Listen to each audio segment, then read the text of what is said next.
Tonight, the Astros complete the 2012 home season at Minute Maid Park. Although the season has been disappointing, what memories will Astros fans take away from this final National League home game? Bud Norris points the way against the St. Louis Cardinals. Next on Fox Sports Houston.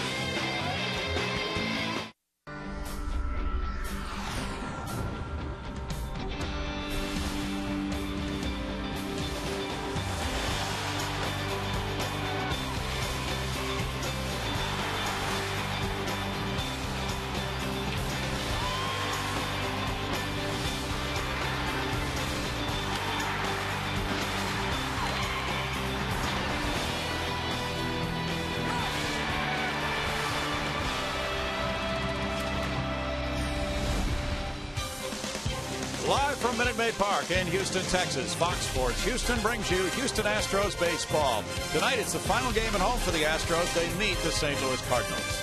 Good evening, everybody. Bill Brown and Jim DeShays. Also, the final meeting between the Astros and Cardinals as National League rivals. The Cardinals have won 10 straight from the Astros, JD. Yeah, last chance to beat the Cardinals, who have pitched very well against the Astros this year. And tonight, they send the veteran right-hander Chris Carpenter to the mound. An intriguing pitching matchup. Carpenter's missed pretty much the entire year. He made one start against the Cubs, pitched well in that game. In his career, he's 8-5 with a 2.62 ERA. Bud Norris has been very good against the Cardinals in his career, 7-5 with a 2.97. He has the lowest home ERA in the National League. In this home finale for the Astros tonight, they now have lost J.D. Martinez, who had surgery today, so their RBI leader gone for the rest of the year. Can this offense be enough to beat Carpenter tonight? We'll find out in just a moment.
Park for the final time of the 2012 season, and the final game being played in Houston for the foreseeable future, at least, as a National League city.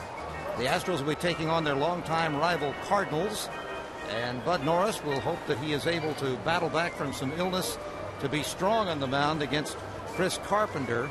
Astros are waiting to take the field for this final home game. They've still got 3 games in Milwaukee and 3 games in Chicago, and we will have 5 of those 6 games on Fox Sports Houston. But this is the last home game, and this is where it all started for this network back in 1983 when it was only doing home games in those days. And the Astros were one of the primary reasons for its existence. This is also the last game for Milo Hamilton as the lead radio announcer, and he held a news conference about 4 o'clock this afternoon. Baseball is a radio game.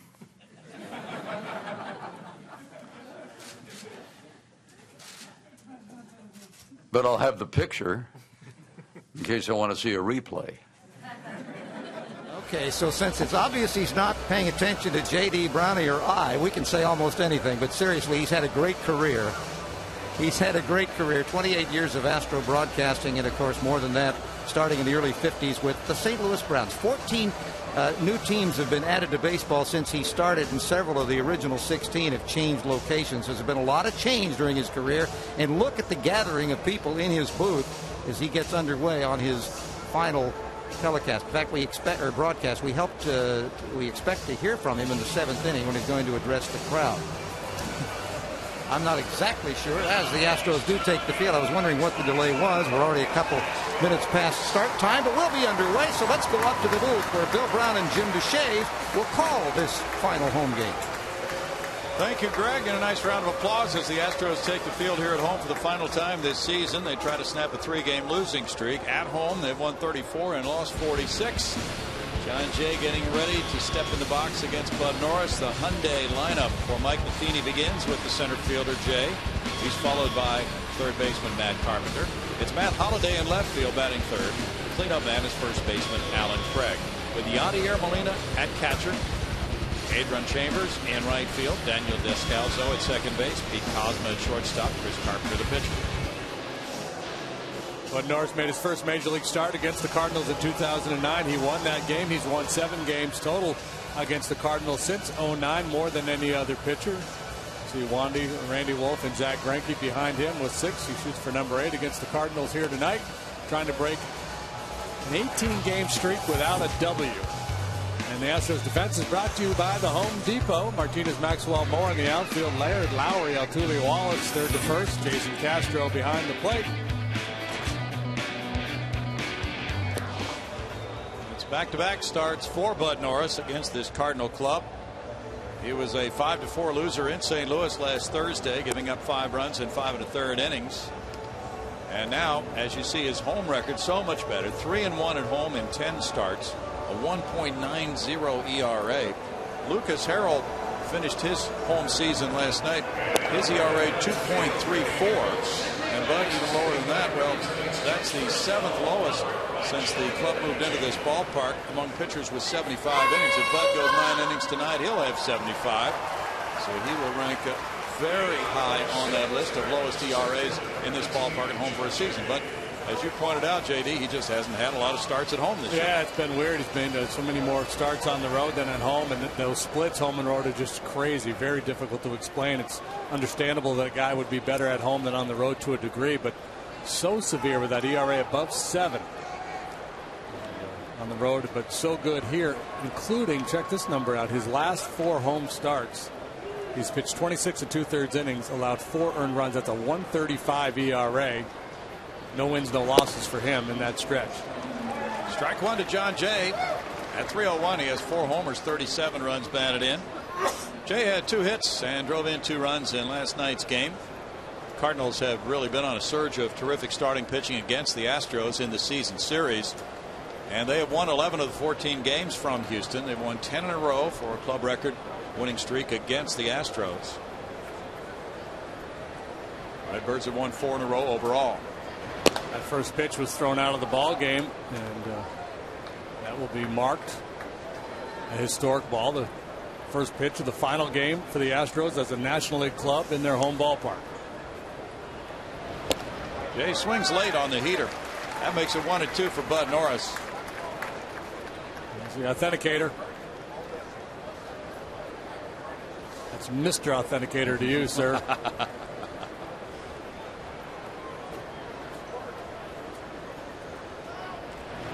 Jay fouls it back. Still a 1-ball, 2-strike count with Carpenter and Holliday to follow. The Cardinals have built a nice 4.5 game lead in the wild card race for that number 2 wild card position, and they have put more distance between themselves and the pursuing clubs by winning the first 2 of this series. They've picked up 2 games in the last 2 days, so it's been a good trip for them here. Yeah, and it's amazing. With so few games remaining on the schedule, a 2-day swing like that can just change the whole feel of it. You know, the Cardinals felt the Brewers and the Dodgers breathing down their necks, but all of a sudden now they have a magic number of 4 to clinch that second wild card spot.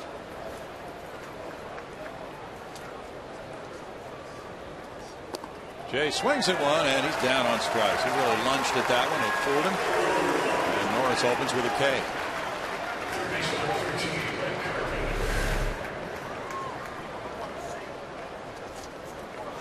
Good darting 2-seam fastball down and away. A feeble hack for John Jay, and Norris off to a good start, averaging a strikeout per inning pitch. So so many of his secondary numbers, I don't know if secondary is the right term, but you look at the strikeouts and the walks aren't bad. They're a little high, but not real bad.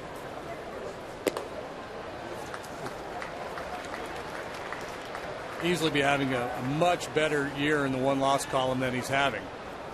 Matt Carpenter at 300 has 6 homers. He's driven in 44. Carpenter had 2 hits in the opener of this series Monday night. He was 0 for 4 last night.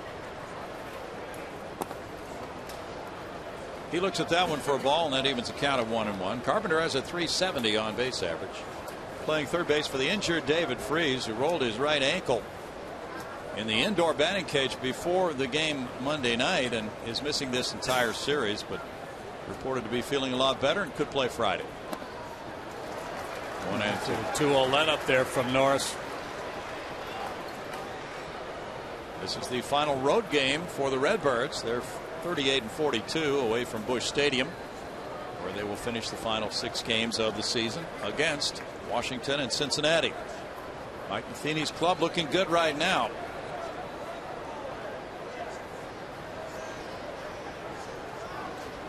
It's a tough finishing stretch against the 2 best clubs in the National League, but they've already clinched playoff spots, and presumably they will be selectively resting some of their players. So that's going to be what the Cardinals face as they go back home and try to clinch a playoff spot again, as they did last year on the final day of the season, coming from 10.5 behind Atlanta. Struck him out looking. Impressive start for Bud. Disposing of a couple of left-handed hitters, one swinging, one looking at 2-seam fastballs. Nice job working his way back into the count with that 2-0 changeup. Here's that runner, borderline pitch. Stay right there. Now Matt Holliday has reached the 100 RBI figure in this series. A strike one to Holliday. He's been playing with a bad back. Holliday drove in a couple of runs in the opener of this series Monday night to get to 100. He has 27 homers and a 296 average with an 884 OPS. Well, it's been battling blister problems. One thing to keep an eye on is the slider. It's the pitch where that blister bothers him more than on the fastball, and so far it's been all fastballs except for that one changeup to Carpenter. He may be trying to stay away from that slider for as long as possible to buy himself some time. Once he starts throwing sliders, that blister may become an issue. Holliday with 2 home runs off Norris. Takes that one. That's there for a strike. 1-2. And Holliday has driven in 10 against the Astros this season. These Cardinal hitters, who are second in the league in runs scored with 733, have hit .301 as a group against the Astros pitching this year. They've scored 88 runs in 14 games. That's out to second base. Jose Altuve to Brett Wallace to make it a 1-2-3 first for Bud Norris. The Astros come up against Chris Carpenter right after this.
with this lineup.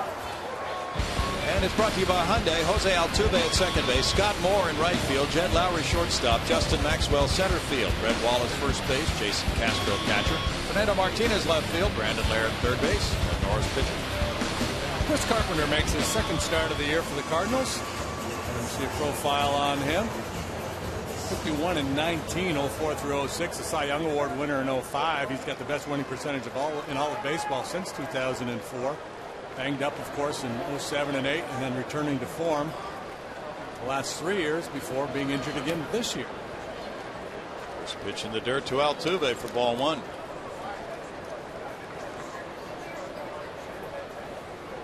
Carpenter got on the mound against the Cubs last time, as JD mentioned. Altuve at 293 with 5 homers, 35 runs batted in. Looking at that pitch upstairs, and he's at a 2-0 count. Carpenter worked 5 innings in that game against Chicago. Coming back from a nerve problem in his shoulder. And that pitch didn't look good coming out of his hand. It's 3-0. Force it a little bit. He neurogenic thoracic outlet surgery on July 19th. Back pretty quickly. 3 balls and a strike. The assumption was that he was done for the year. Yes, it was. And he said he didn't think his stuff was that great last time out against the Cubs, but nonetheless been out all year, and he will compete. He is a battler. 3 balls, 2 strikes. Carpenter's 37. Ground ball in the hole.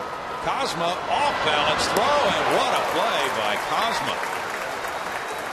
He's made a couple of sparkling plays in this series. Made a play in the hole last night that was very impressive, and now he robs Altuve of a leadoff single.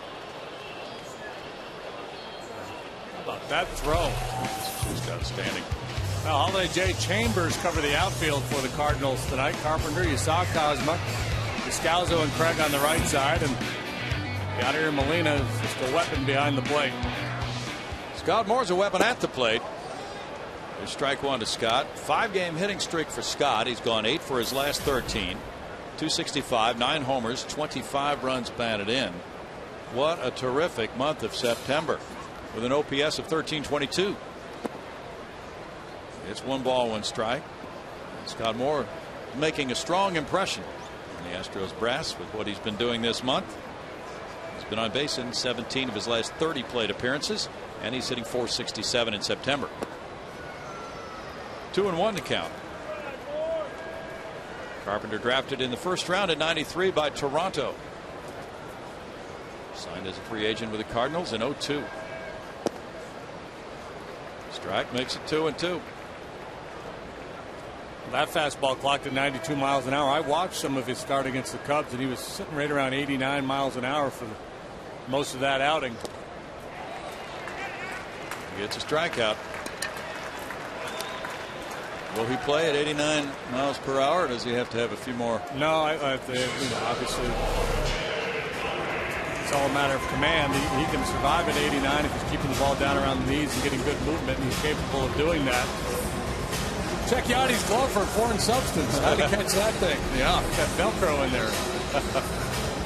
So Moore on what looked to be a cutter down on strikes, and now it's Jed Lowry. Jed taking strike 1. Check this out. Oh yeah. They're right in the heel of him. High to right field. Adrian Chambers over. And it's a 1-2-3 first for both pitchers tonight.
One to look forward to Miller time later in tonight's game, brought to you by Miller Lite.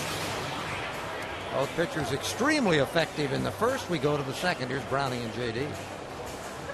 Thank you, Greg. It was a very quick and rapid fire first inning. Bud Norris struck out the first two. Then he got a harmless ground ball. It'll be Craig Molina and Chambers coming up in the second inning as Bud tries to beat this Redbird club for the 8th time in his career.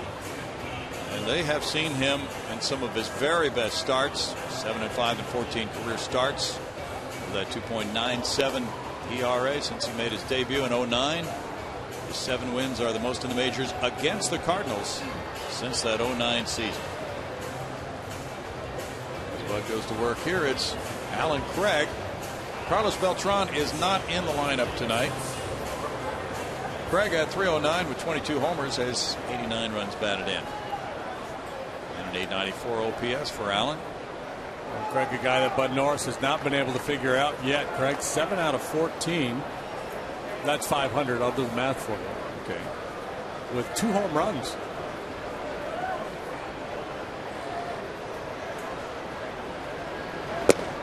That comes in, and it's ball one. Apparently a little too far in to Alan Craig. Allen had a couple of hits in last night's game. There are those numbers, 7 for 14. Ground ball goes foul, and it's a 1-ball, 1-strike count.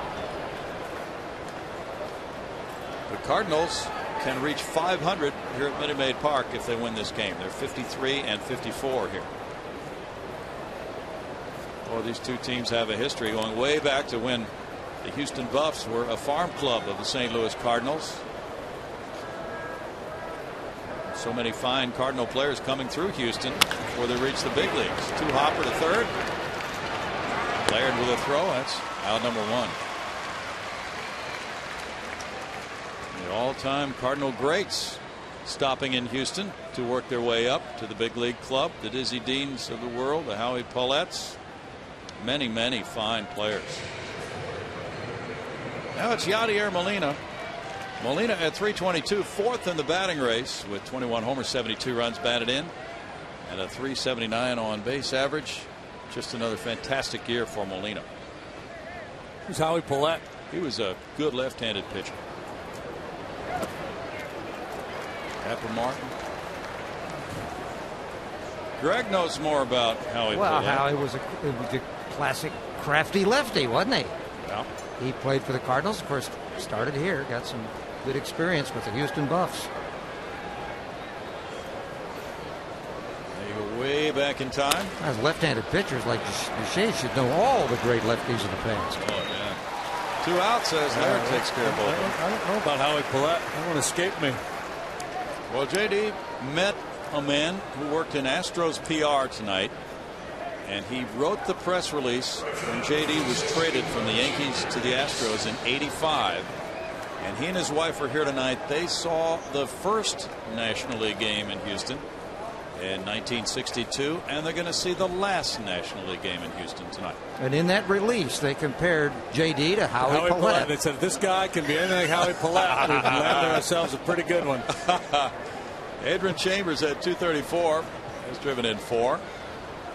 So, yeah, how many people are here besides that guy who have seen the first and last games in this city over a period of 51 years? As ball one in the National League. Can't be many. Howie actually lived in Houston and is buried in Houston. He died at an early age, only 53, back in '74. Won 131 ball games in his There you career. go. Was a 3-time All-Star. Isn't the internet All wonderful? over the interweb. The interweb is great. Yeah. No matter what you call it, it works. Fly ball, right center field. That'll hang up. It's a long trip for right fielder Scott Moore, but the center fielder settles underneath it. And Justin Maxwell takes care of that one. 6 straight outs for Bud Norris. Bottom of the second in a moment.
The second and Holy Toledo, it's a Blue Star Gala saluting Hall of Fame broadcaster Milo Hamilton. Join us here at Minute Maid Park on Tuesday, October 16th, as we celebrate Milo and his 27 seasons of broadcasting Astros baseball. There will be a cocktail reception, entertainment, and dinner, and your sponsorship of the event benefits the Astros in Action Foundation.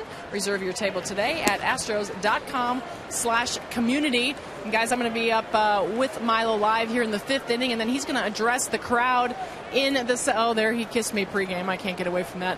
But he's also going to address the crowd in the 7th, and we will stay with that and show you, the fans, that live, guys. Sounds like a plan. Thank you, Patty. It's a 1-ball, 1-strike count to Justin Maxwell. 231, 17 homers, 50 runs batted in, as he leads it off here with Brett Wallace on deck.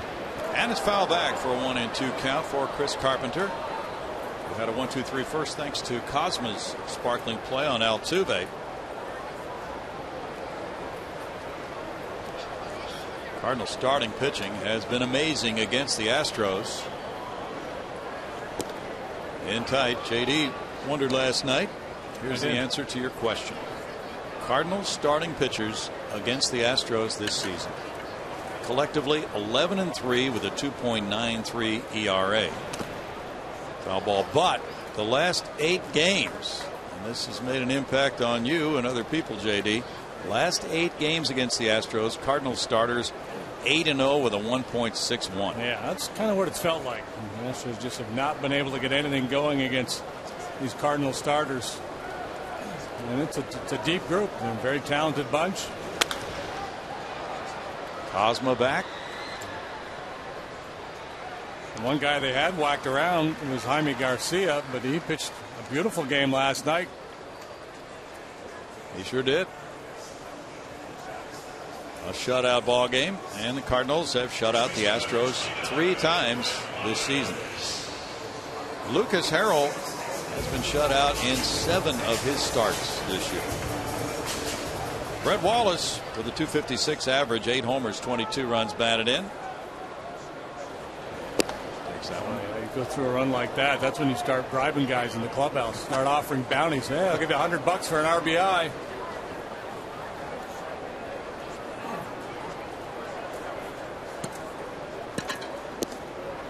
Carpenter deals, and Wallace takes it. It's a 1-ball, 1-strike count. Last year, Chris Carpenter was 11-9. A lot of no decisions. He made 34 starts. In tight. So, you know, when we had Jeff Kent on the air with us here last homestand, he talked about how he came to the park when he was playing with this kind of mask on, and he had to hate the other team, and he was a real intense guy. And we saw the other side of him when he was up here. He was very light and kind of blew us away. And Chris Carpenter's that way, too. Carpenter, by all accounts, a real good guy, solid citizen. Everybody likes him, very likable fella. When he's out there on the bump, and if things aren't going well, he gets downright ornery. He is a very tough competitor. Wallace puts it in the air. The left fielder comes over. Holiday toward the corner. Holiday there to retire him. 2 outs. Carpenter's from Exeter, New Hampshire. 3-time All-State hockey player. Probably just some digging in the corners. I know that. The hockey mentality seems to be there when he takes the mound. Jason Castro at 259 has 3 homers. He's driven in 26. Carpenter came up with the Blue Jays in 97. And he really started to pitch well. In 04, he was 15-5 for the Redbirds, and 21-5 in his Cy Young year 05. Had a 13-game winning streak. Castro takes ball 1. Bud Norris is trying to avoid a 13-game losing streak. That would tie Jose Lima for the longest in club history. And tight. So it's a 12-game losing streak for Bud and an 18-start winless streak, during which the Astros have only won 1 time. Yeah, it's been crazy because he's pitched well enough certainly to get several wins in there in that stretch.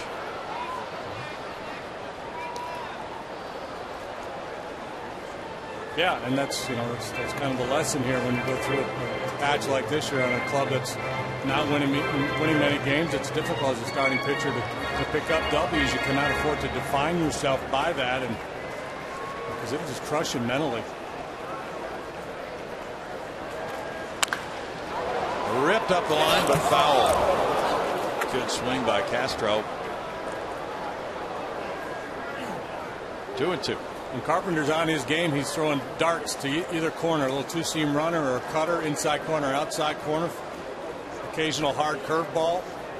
Usually keeps the ball down around the knees.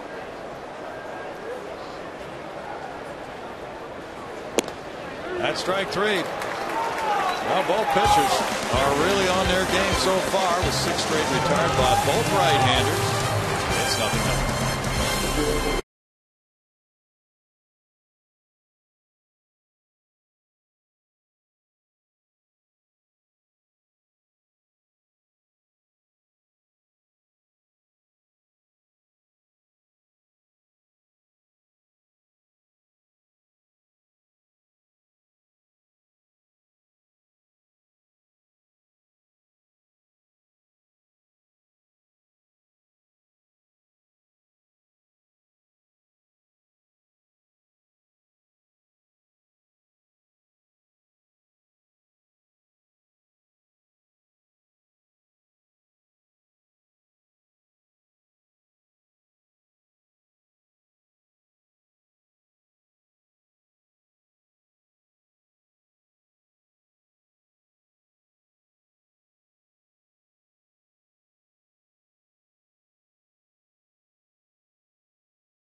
You're in the Crawford boxes with Crawford Jones.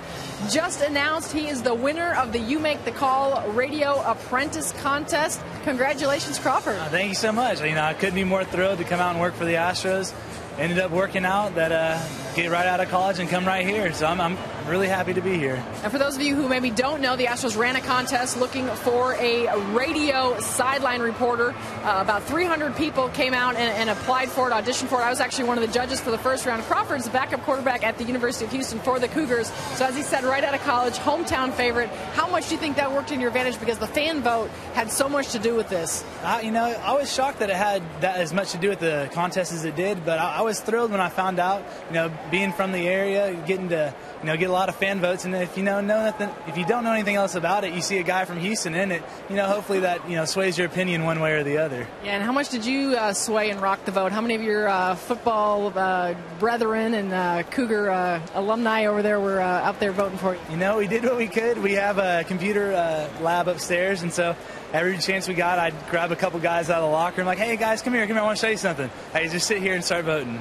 especially the freshmen. Yeah, absolutely. They had no choice. They had to. Of course, you graduate in December, so you step right into it next year, and give us a little synopsis of what they've told you you're going to be doing. What they've told me so far is me a roving reporter, get to kind of talk to fans during the game and get to talk to players before and after the game.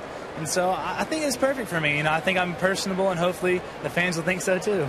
Awesome. Of course, business at hand this weekend. You've got the Bayou Bucket, Rice versus U of H. Of course, that is right here on Fox Sports Houston.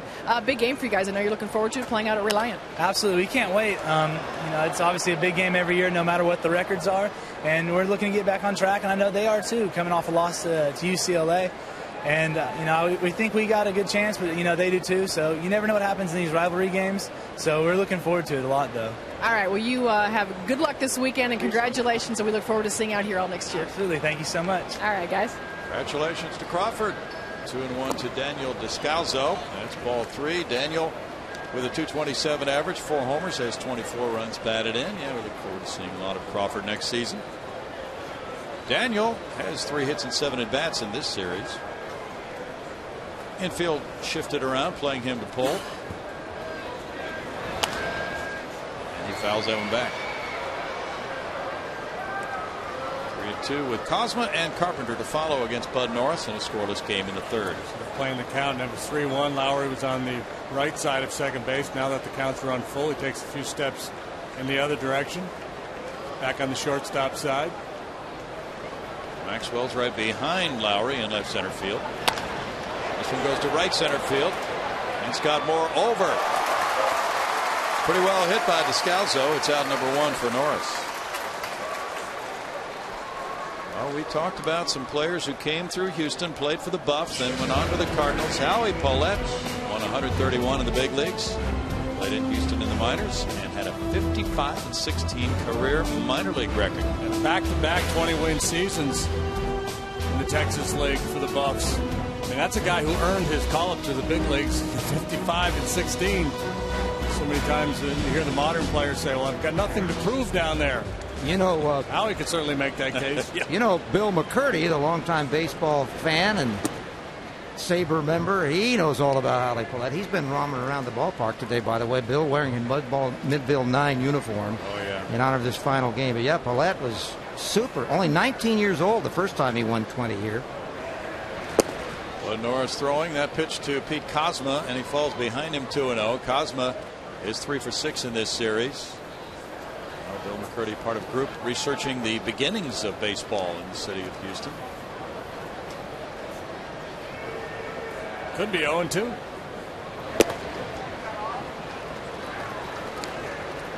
2 balls and a strike with Carpenter on deck. The Cardinals owned the Buffs from 1923 through 1958. So it's a long time association with these two clubs. That's ball 3, and it's 3-1 to Kozma, filling in for the injured Rafael Furcal.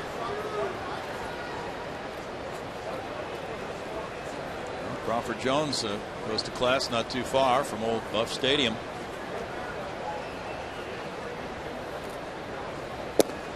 He's a senior. He probably doesn't go to class anymore. 3-2.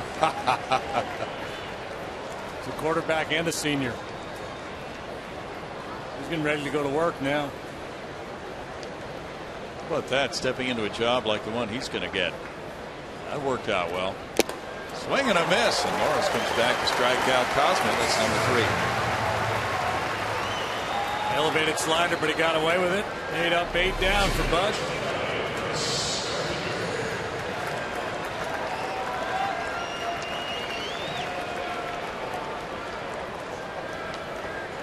Now Carpenter, who was 0 for 2 in his first start at Chicago. You mentioned that string for Bud Norris, 18 starts. And the Astros trying to get him back in the win column tonight. His last win was May 21st.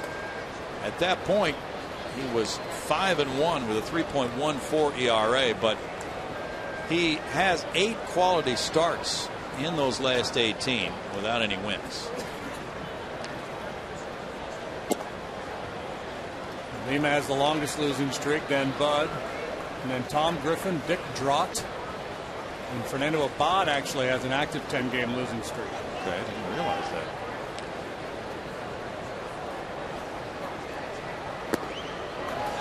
Carpenter's down on strikes, and Norris has retired the first 9 Redbirds. No score after 2.5.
Subway sub prize on the line gives us a look at the American League divisional races.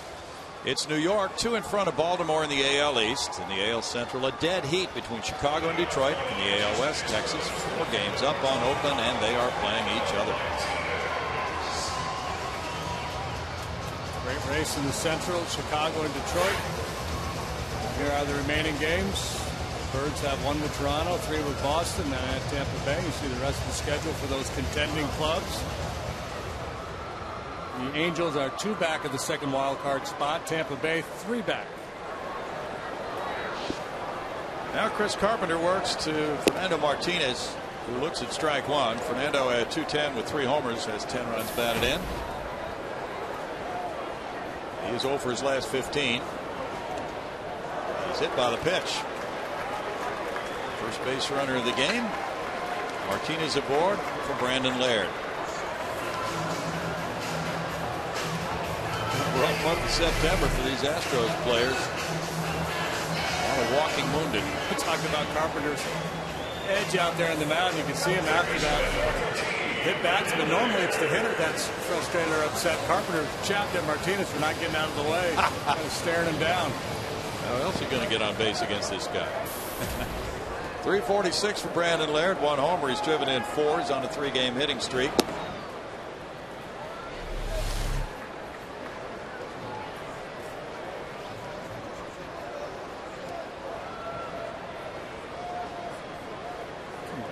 Get out of the way. He's going to glare over him at first base, too. He doesn't like guys trying to steal on him. We have seen that before. 1 ball, 1 strike. You know, some people become irrational out there. Yeah. He got irate one time when an Astro tried to steal a base on him. Yelling at Michael Bourne. That's who it over was. in St. Louis. Yep.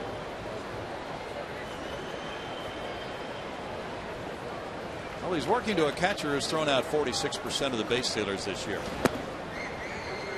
It's 2-1 to Laird. Laird 4 for his last 8.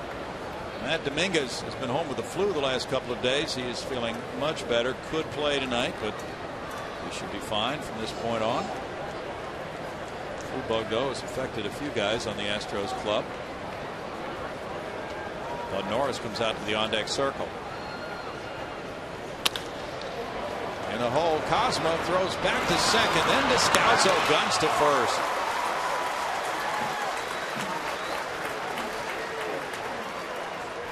Who's that? Ozzie Smith out there at short? I don't know what's going on. This was not the scouting report we got on Cosmo, but he's been flying all over that field. Making one great play after another, and not even close at first base. Nope.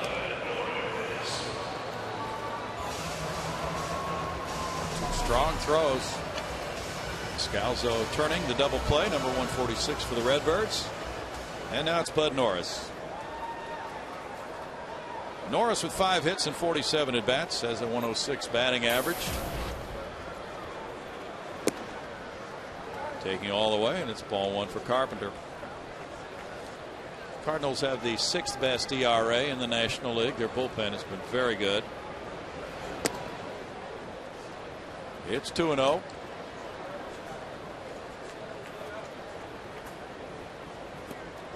Milwaukee and the Dodgers tied 4.5 games behind St. Louis for that second wild card spot. Dodgers lost again last night 2-1. Milwaukee lost as well. Tonight they've turned the tables. The Dodgers leading comfortably 8-0 over San Diego. They've played 6. The Brewers lead Cincinnati 3-1. 2 balls, 2 strikes. Dodgers found Shane Victorino thrown out at the plate trying to score on a hit, and then Matt Kemp was thrown out rounding third on an infield hit. Fly ball to left. Holiday feeling for the wall, but he has room on the track. And only 9 men have come to the plate for each team through 3 with no score.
victimized and hits into a double play. That's why yesterday was Jose Altuve Day in Houston. You pull something like that off, you get your own day. Smart play. And he was an all-star as well. Bud Norris moves to the 4th inning. It'll be Jay, Carpenter, and Holiday due up for St. Louis. Jay struck out as he led off the game. Those are the numbers for Carpenter and Norris through 3. Roy Oswalt is pitching in relief in the 1st inning for Texas tonight. Oakland got 5. Martin Perez made it through 2/3 of an inning, allowing those 5 runs. It came out with Oswalt working now in relief with Jared Parker going for the A's. Strike to John Jay.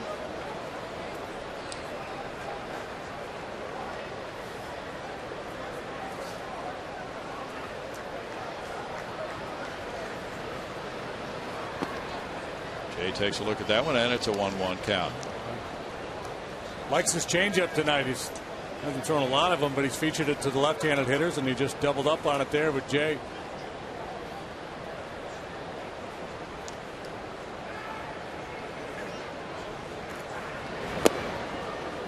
It's 1-2. Matt Kemp hit his 20th home run for the Dodgers. And Juan Rivera, number 8. As JD mentioned, they are breezing over San Diego 8-0, bottom of the 7th inning. Kansas City and Detroit are tied 4-4. They're in the bottom of the 6th at Comerica Park.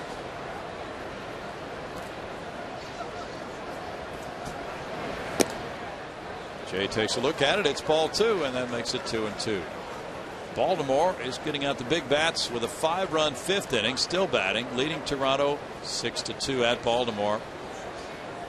Encarnacion hit his 42nd for the Jays. Tomei hit one for Baltimore. Smacked on the ground into right center field. First hit of the game. Jay takes a big turn. He's going. Maxwell's throw is offline, and he hustles it into a double. His 19th of the year.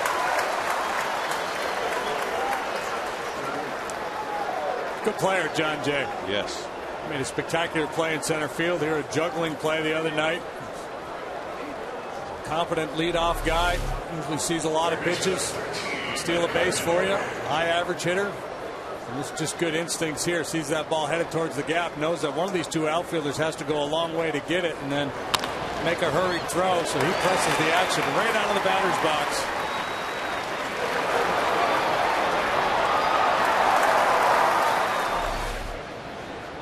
Jay at second base. Now Matt Carpenter's the batter. Carpenter struck out looking his first time up. Takes that pitch for ball 1. With Holiday on deck. Carpenter pretty good at spraying the ball all around the field. Norris will be trying to stay away from him because he's going to be anticipating Carpenter trying to pull the ball on the ground to the right side. Carpenter pretty good at pinging it the other way.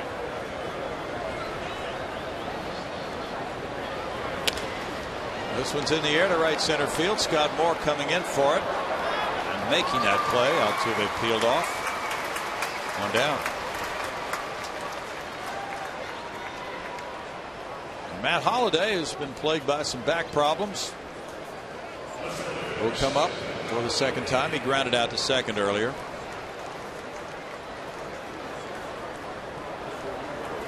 It's Atlanta 2, Miami nothing. They're in the bottom of the 6th in Atlanta. Martin Prado hit his 10th home run, and yes, the Braves did indeed celebrate last night. Saw those pictures. Chipper Jones doubled in the 9th inning and came home on a game-winning walk-off homer by Freddie Freeman.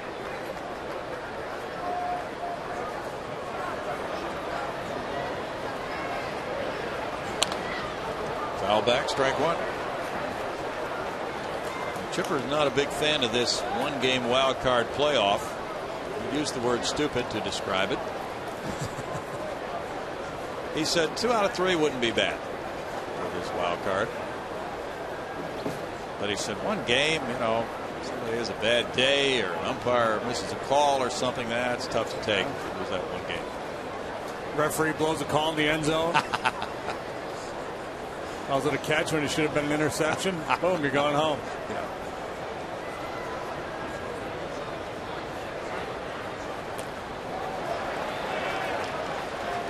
I mean, really, though, the same principle applies in the best 2 out of 3. The idea that the playoffs are inherently unfair in baseball because baseball is a game that is played every day. It's the long, slow grind, and you know, you're rewarded with being put into this pressure cooker of a 1-game playoff, or what Chipper would prefer to see, a best out of 3. It still doesn't really reflect the nature of the regular season, but it's great drama. It's very exciting. Big 5.5 game lead for the Braves over St. Louis. So the Braves are in line to host that 1-game wild card playoff as of right now. The alternative would be no wild card. Just division winners go to the postseason. I mean, that's the purest sense, or the teams with the best record. If you talked about some kind of a radical realignment, and you just took you had American League clubs, National League clubs, 15 of each, and top 3 teams in each league, top 4 teams in each league make the postseason. Play a balanced schedule. That would be the purest schedule. Chopped. Norris will look at third. Settle for the out at first. Out number 2, Jay advancing. That pirouette and look to third base probably gave Tony D a little bit of a heart murmur. Patti Smith. Well, get ready for a Paul McCartney invasion. McCartney's on the run tour. He's coming to Minute Maid Park on Wednesday, November 14th. Don't miss your chance to see him for the first time in nearly 7 years. Visit all Ticketmaster locations for tickets, Bill. 2 outs now. Runner at third, and Alan Craig is the batter. Craig grounded out to third in the 2nd inning. Patty's got a lot of things planned for tonight. Different features during the game. Final home game of the year for the Astros. Probably your last look at these home uniforms. Pretty good chance the Astros are switching those uniforms. They've already indicated as much, but we just have not seen them, and they'll be unveiled November 2nd. That's ball 1.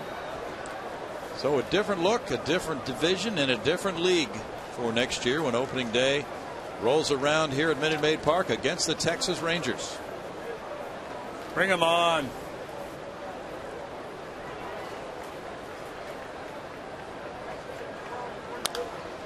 That's a fly ball near the right field line. Scott Moore coming over for it. Wallace watches him go over and make the catch just in fair territory to end the top of the 4th. With no runs a hit and the runner stranded at third, no score.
On Fox Sports Houston is brought to you by the All-American Jack Combo at Jack in the Box. A no-nonsense burger with fries and a drink for only $4.99 plus tax at participating stores.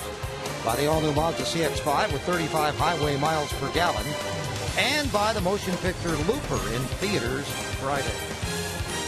Top of the hour reminds you that we have no score. The only hit of the game, John Jay in the last half inning, but he was stranded on base. Greg Lucas here down on the field, along with Bill Brown and Jim Deshaies in the booth. Patti Smith roving. She's going to be doing a bit of it tonight as the Astros come to the plate. Here's Brownie and JD. Jose Altuve grounded out in the hole to Cosma. Now he smacks one high to left field. This looks like an Altuve long ball way up there in the archway. And it's 1-0 Astros as he bets it for 6th of the year. There's the no-hitter. There goes the shutout. There goes the baseball. First one in a good long while for Jose Altuve. He did not get cheated. Little man jumped all over that first offering from Carpenter. We talked about how Carpenter's usually pretty good at staying down around the knees. He has elevated some fastballs tonight, and he paid the price for that one. 268 at bats ago. He homered here against Cleveland June 23rd. That was his last one. Trying to go down and away with a fastball. Carpenter flew open a little bit. Fastball drifted up over the middle of the plate at the letters. Tapia. 0-1 count to Scott Moore. Now no balls, 2 strikes. Altuve, who was robbed by the shortstop as he led off the Astros first, now hit one that nobody could rob him on. He is now 4 for 8 against Carpenter. There's some thunder from the leadoff spot. Moore takes, and it's a 1-2 count.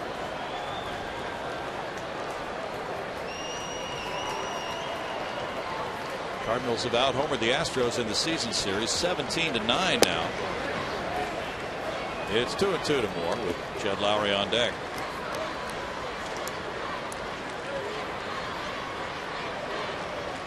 Altuve scored for the 79th time.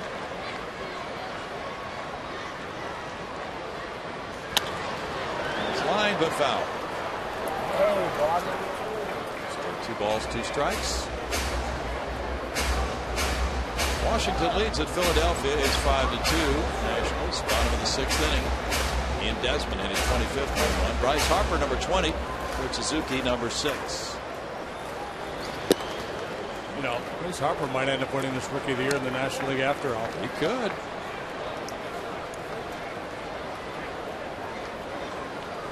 Be an interesting vote.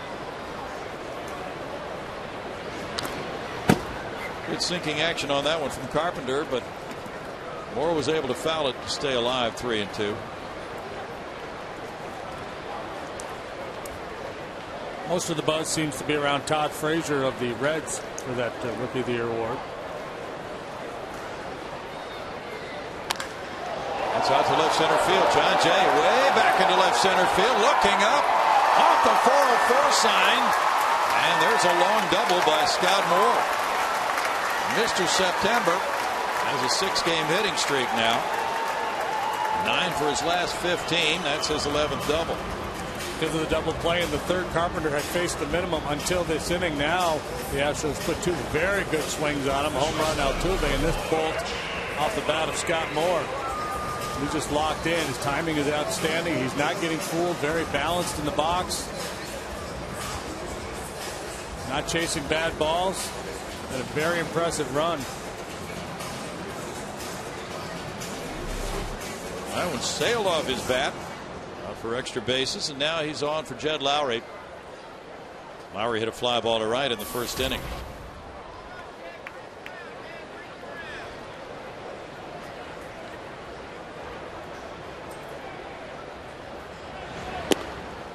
Carpenter falling behind. It's 1-0 with Justin Maxwell on deck. Tampa Bay leads 3-1 at Boston. They're in the bottom of the 5th inning with Alex Cobb on the mound for the Rays. Ben Francisco hit his 4th home run.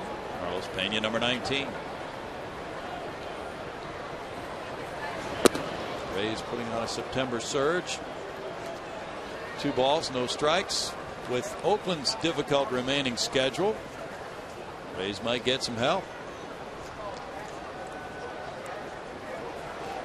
Tampa has won 6 in a row. Will the young battling Birds of Baltimore be able to hang in there? Having a magical year. Lowry takes a look at it. It's 3-0. The young battling Birds of Baltimore. Sounds like you're doing a tease for the next episode of Batman. Will the birds hang on? Yeah. Stay tuned. Same bird channel.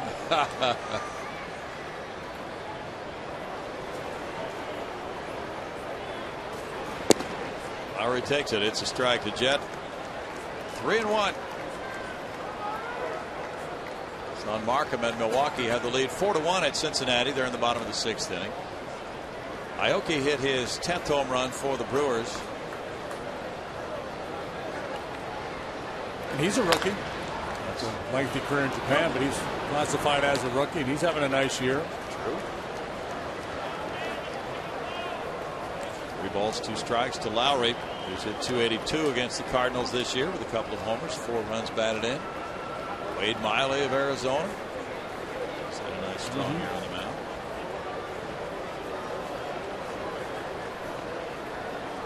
Frazier and Cozart of Cincinnati. That's high to center field, to right field rather, and deep back is Chambers. Chambers at the wall, and he makes that grab. Here's the tag, and Scott Moore will make it to third. And the Astros are taking some very good swings against Carpenter here. We just got underneath it a little bit.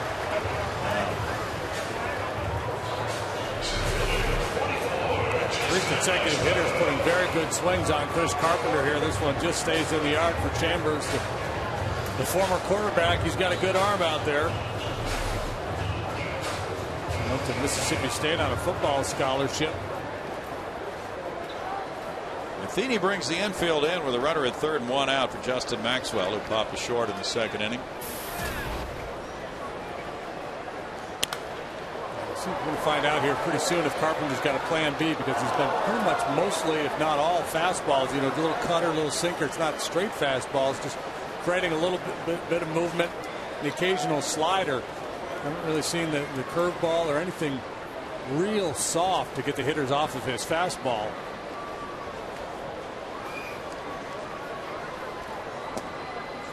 Maxwell takes it. It's a ball. And also getting squeezed a little bit by Angel.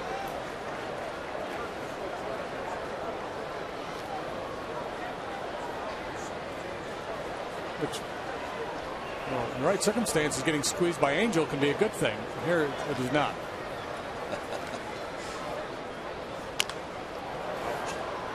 1 ball, 2 strikes. Last time Carpenter faced the Astros here in Houston late last season. The Cardinals were tied for the wild card lead on the final day, and he shut out the Astros on 2 hits to win it 8-0. And the Birds celebrated, went on into the playoffs, and won it all. For me, the highlight of the postseason last year was the game he pitched against Halladay in Philadelphia. He beat the Phils 1-0. I thought that was better in those World Series games. Yeah. Maxwell takes it. Just fun to watch those 2 guys go out and compete the way they did. Absolutely. It was great theater. Carpenter won 1 game in the division series, 1 in the league championship series, and 2 in the World Series.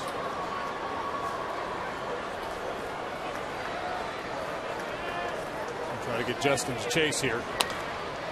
That's the end of the bat foul. Justin's walked 31 times. He has 108 strikeouts this year.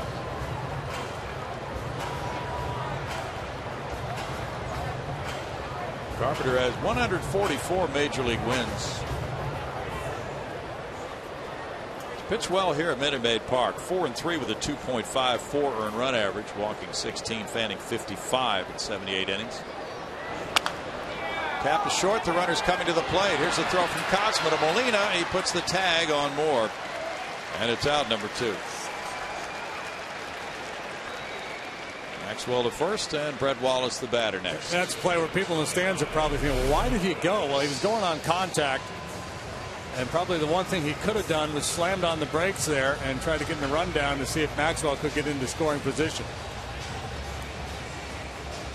A little bit easier to do when the throw's coming from the other side of the infield. You can see it coming. When it's coming from the shortstop or third baseman, you're not exactly sure what has transpired behind you.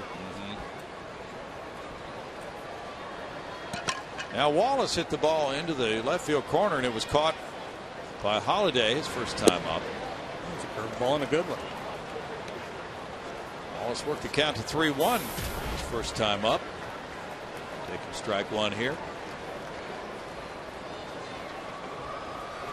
Carpenter has a tremendous record against the clubs in his division, 51-23.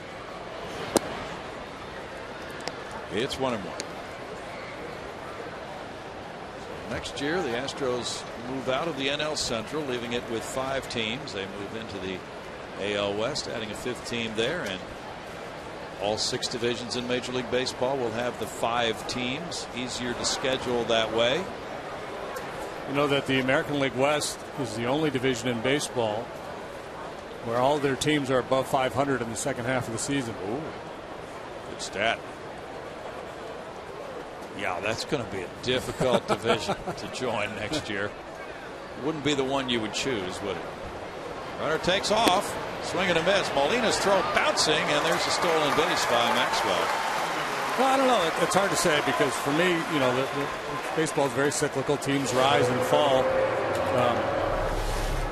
For me, the division you don't want to be in is the American League East because of the Yankees and all the money they have. It seems like they're always going to be spending a lot of money, and to chase them, you've got to either spend a lot of money or just be really, really smart like Tampa. So I think the Astros will be fine in the American League West after a time, and frankly, I don't think they were going to be very competitive next year, regardless of what league or division they went into. You know, they're still in this rebuilding mode. So if ever there were a time to make this kind of a move, for me, this is it. Foul back. Still 1-2, a chance to learn the new environment in the American League in that division, and for the young players to get a sense of knowledge about their opponents on the Rangers and the A's and the Mariners, the Angels, and acquire that base of knowledge for the future to be able to add to that later on. That's really important for a young player. And actually, it may benefit the Astros pitchers moving into that league. There's going to be a lot of hitters over there have never seen these young Astros pitchers, and that may play to the Astros' advantage early on. Certainly could.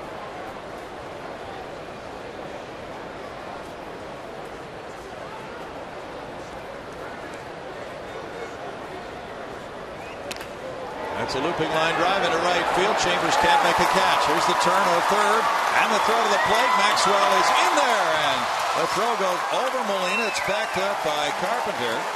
The Astros leading it 2-0 as Wallace comes up with a very big 2-out hit after the runner was thrown out at the plate. RBI number 23 for the former Cardinal first-round pick. Well, Maxwell gets himself into scoring position, and Wallace drives him in. He got jammed a little bit by that cutter up and in. There's the big arm by Chambers. Not accurate. And he airmails it, and that allows Wallace to get into scoring position. Bad play. Really did. 2 outs. You're not going to throw out Maxwell on a base hit like that. You've got to keep that throw down and keep that back runner out of scoring position. Wallace comes through. He's now 1 for 10 against Carpenter. That hit a big one, and Castro will try to get him home. Castro was caught looking in the second inning. Chambers really flung that one. Carlos Beltran, who's on the bench tonight, has 10 outfield assists, but he just was not moving well last night at all. Had some knee and back problems this year, and he looked like a guy who was trying to play hurt. Castro takes a look at strike one.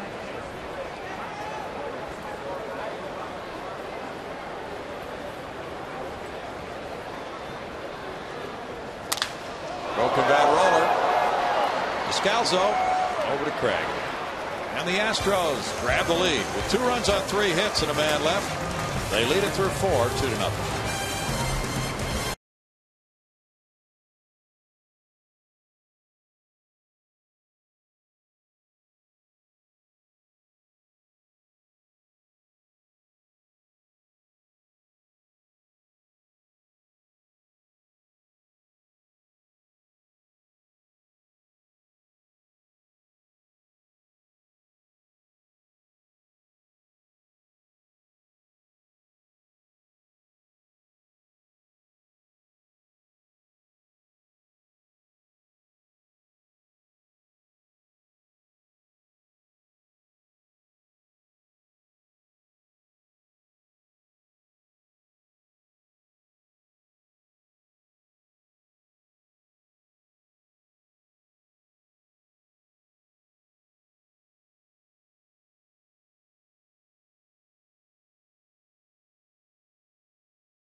That means we're going to take a look at the Astros starting pitcher schedule for Friday. Edgar Gonzalez. He's going to be battling that hamstring problem that pulled him out of the game early in his last start, 1 2/3 innings. But he's got good numbers when he's been healthy, 2-1 with a 3.94. And he will be on the mound against Giovanni Gallardo. This has been your Mazda Game Break.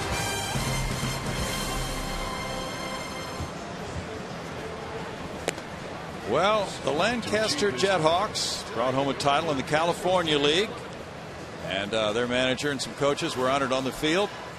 After this moment, gave them the rings. California League champions out in Lancaster this year. Fred Nelson, Alan Rowan on the left there congratulating.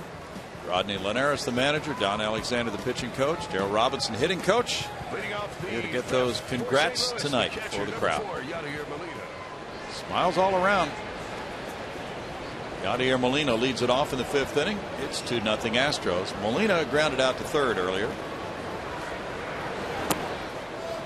It's ball 1. Adrian Chambers will be next, and then Daniel Descalzo. Cardinals and Astros are both off tomorrow. Cardinals will be home Friday night against the Nationals. Adam Wainwright pitching for St. Louis. It's a 1-ball, 1-strike count. And the Astros will be in Milwaukee. Edgar Gonzalez against Giovanni Gallardo. Greg previewing that. And then Saturday, Dallas Keuchel and Marco Estrada. That is not a televised game for us. Sunday, Jordan Lyles and Mike Fiers. 2 balls, 1 strike for Bud Norris. Had 54 pitches in this game.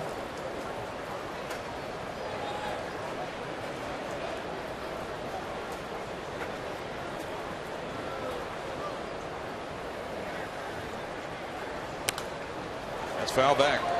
2-2 to Molina.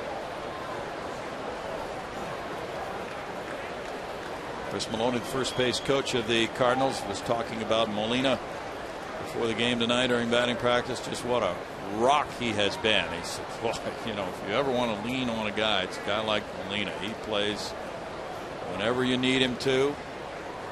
He's a terrific leader. In tight, ball 3. Such a good hitter. Nice knowledge of the game to call the pitches. Just get out of the way of that heater from Norris. He has thrown out a much higher percentage of runners this year than he did last year. Fly ball to right field, backs up Scott Moore. He's still going back. Now backpedaling just in front of the wall. 1 long out. Chambers will be next. And Molina offensively, you know, used to be just a nice complementary piece, a contributor in that lineup. Now he's become one of the mainstays, hitting for more power than ever before, and he just misses his 22nd home run there. Cardinals have 5 players with at least 20 home runs this season. Chambers at .234 has no homers. He has 4 runs batted in. He's had 47 major league at bats this year. He's 25 from Pensacola, Florida. Pensacola Junior College, 38th round draft choice in 07 by the Birds. Strike to Chambers. He made the postseason roster last year. Got a few at bats.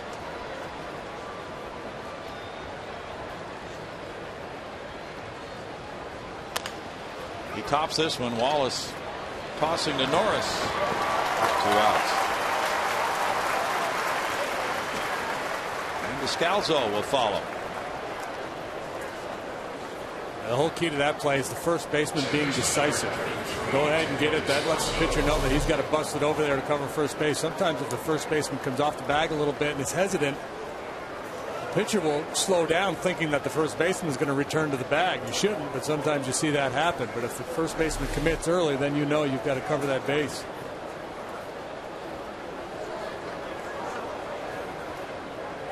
Two outs. Descalzo hit the fly ball to right on a 3-2 count back in the third. Scott Moore ranging over to right center to catch it because Maxwell starts out in left center on Descalzo. Strike for Norris. In Bud's career, he's 16-14 here at Minute Maid Park with a 3.60 ERA.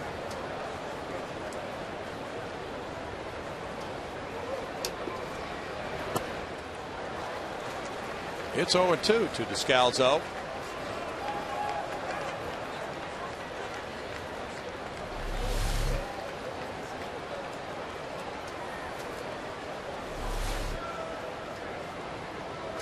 Bud Norris had a 3.77 ERA last year.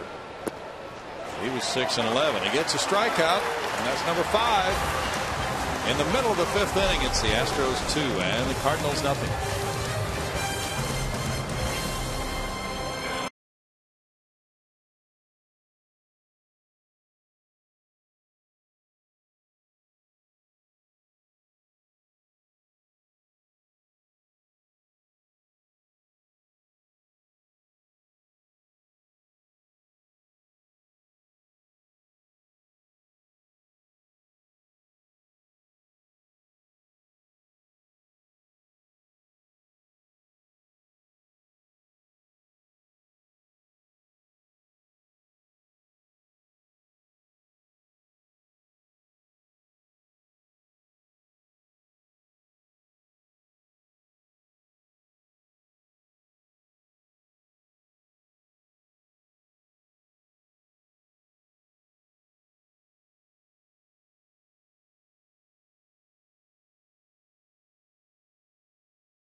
Bottom of the 5th, and I'm interrupting the radio broadcast to kidnap this man right here, Milo Hamilton, in the midst of this, his final call for the Houston Astros, final call ever. How are you handling tonight so far, Milo? It's been good. I think maybe I got some of the emotion out at the press conference and early this morning on some radio shows, but I'm doing fine, and I usually get the middle 3 innings off tonight, but they said stick around so that folks will know you're still here. And that's my job, to come in here and let the folks know that you are still here. You know, while the fans are watching at home, I know you're going to address the fans here at Minute Maid in the 7th inning, but is there something you'd like to say to the fans out there that have been watching you for all these years?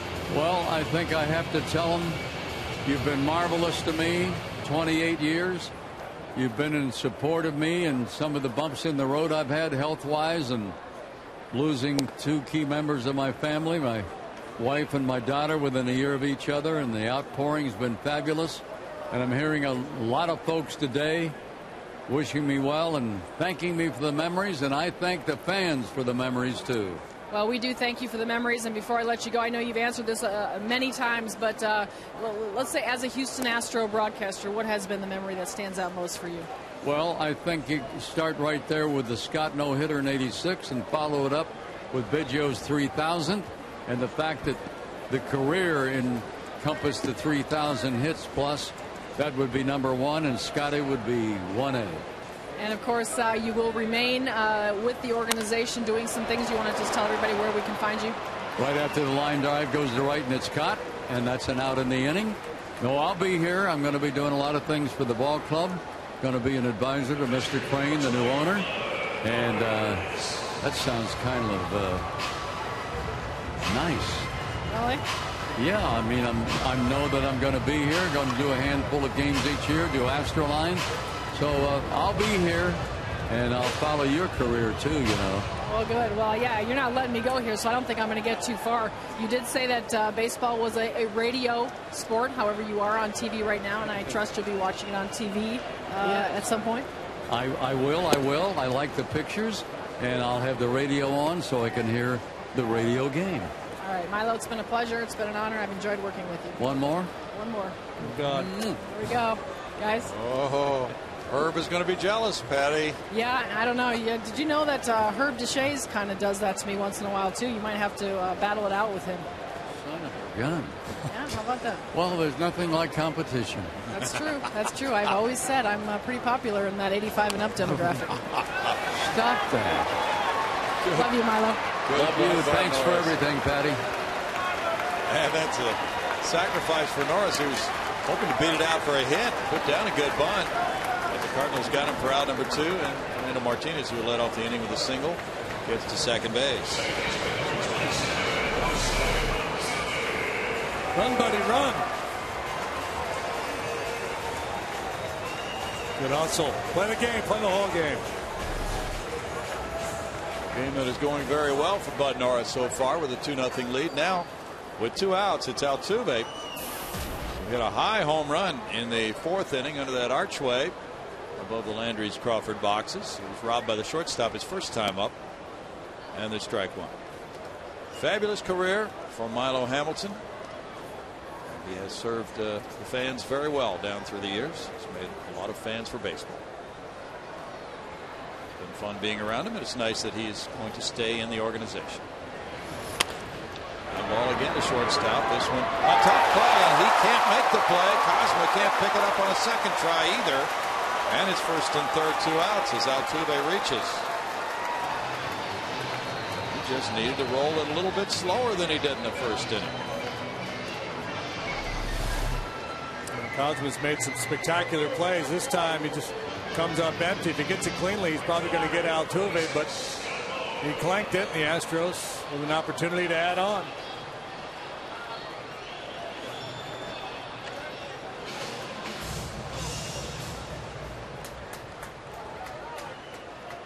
Martinez to third, and it's first and third for Scott Moore, who hit a double to left center last time. It's ruled an error on Cosma. His third of the year. Moore struck out in the first inning before that long double in the 4th.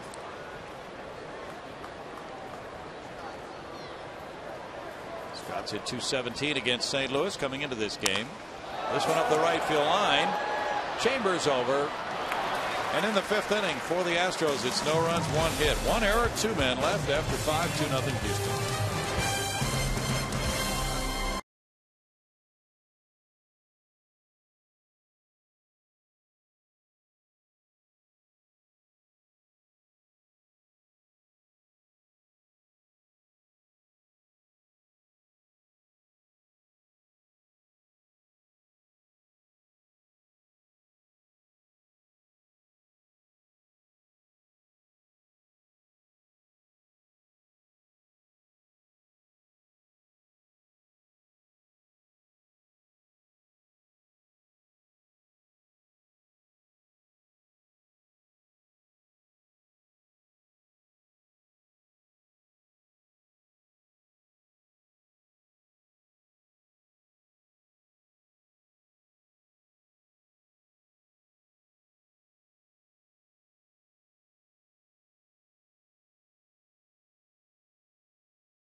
Run from Jose Altuve, and they scored another run on a single by Brett Wallace in that 2-run 4th. AT&T has trivia. Freddie Freeman's walk-off homer last night was the 7th time in history a player hit a walk-off to put his team into the postseason. Who hit the other 6? Well, let's see. Bobby Thompson, right? Was that? That's one of them. Giants win the pennant. The Giants win the pennant. Yeah, and then Evan Longoria. Did he do it last year? Okay. That's another one. See, to get into the postseason, boy. Russell Bedioiskin. Bud Norris leading 2-0. Has given up 1 hit through 5. It'll be Pete Kozma, who struck out in the 3rd inning, leading it off here in the 6th. Chris Carpenter out to the on-deck circle, and then John Jay, the leadoff man, is due up 3rd. Home run to walk-off homer to reach the postseason.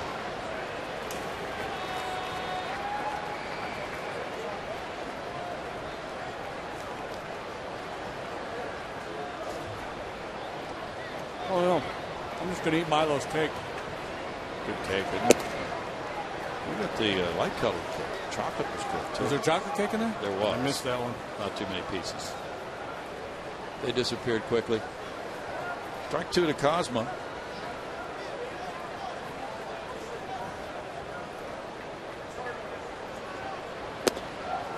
Kozma tried to check. The appeal went down to first, and he did not check. Hickox with the call. Strikeout number 6 for Bud Norris.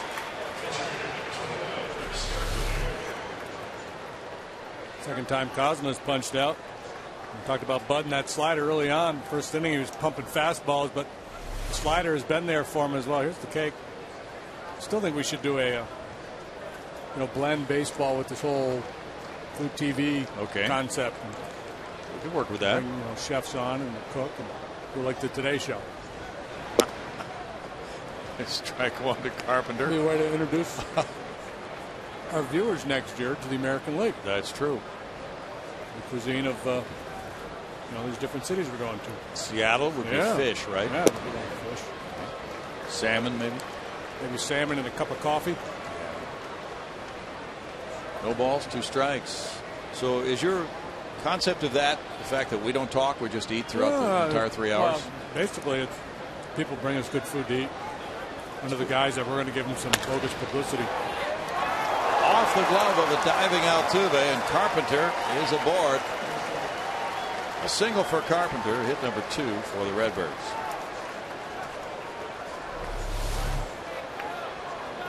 The old bail and whale. Step in one direction and punch it the other way. But effective. And he hit it hard enough to get it off the glove of Altuve and on through into right field.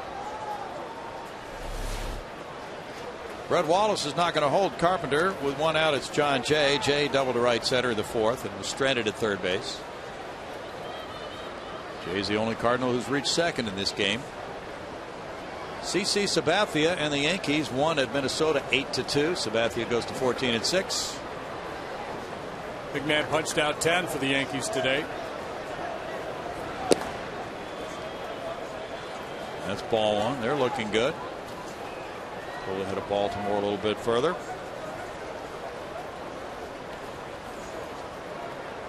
That's the 11th 90-win season for the Yankees in the last 12 years. Out to right field. Scott Moore into right center. 2 outs. Greg.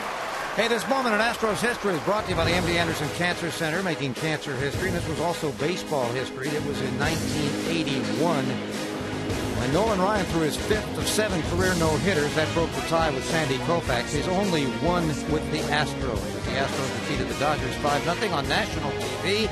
Years later, we saw Joe Garagiola's scorebook. He still had it as he was making the call on NBC. That was this moment in baseball history. And there was one that... well, it's a JD memory. 1978, last Major League game at Jerry Park, your old boyhood park up in Montreal. Moved into Olympic Stadium. Strike to Carpenter. Carpenter's 0 for 2. Jerry Park. It was a charming little place, wasn't it? The stadium wasn't really big, but the dimensions where the playing field was pretty big. Had a swimming pool beyond the right field fence. Willie Stargell hit one in there. I'm sure other players did too.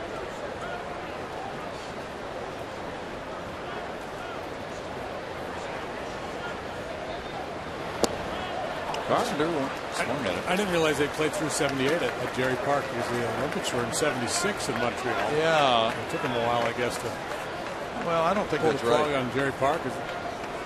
because they moved into Olympic Stadium, Greg. Wasn't it during the 76 season after the Olympics? No. It says 78, but of course, you know, we could be wrong. But I do know it took a little time to cut it back down from Olympic size. Okay. Okay. Well, maybe it was 1-2.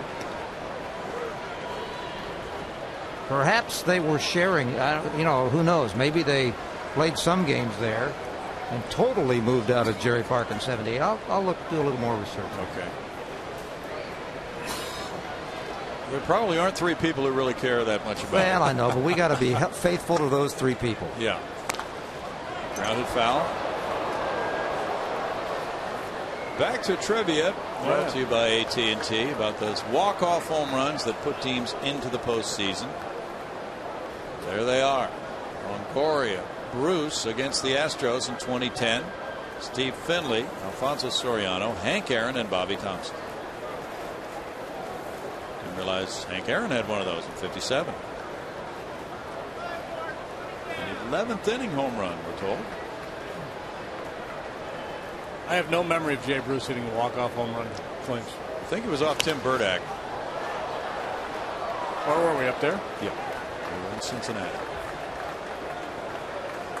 And they all poured on the field and jumped up and down and Yep. all that good stuff. I have no memory of that whatsoever. Must have blocked it out. It's all right, pal. We've done a lot of games. Now we'll have to, what do we do now with our National League memories? Just file them aside and wait for new American League members. Download them. Download Put them in a file. A little zip drive. Fast forward to AL baseball. And what a difference that's going to be going to places like Toronto, St. Petersburg. Totally different stops on the itinerary next year. 2 balls, 2 strikes. But for the fans who have come out all this year to see this last round of National League play, now they get to see those American League clubs and some National League teams coming in here next year. So by the end of next year, they've seen every team in baseball here at Minute Maid Park. This would have been a good town for a scout to relocate to this year. It would have. Norris with the toss. He gets Carpenter. It's no runs a hit and a man left. It's 2-0 Astros after 5.5.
Astros. Great show. I just have to.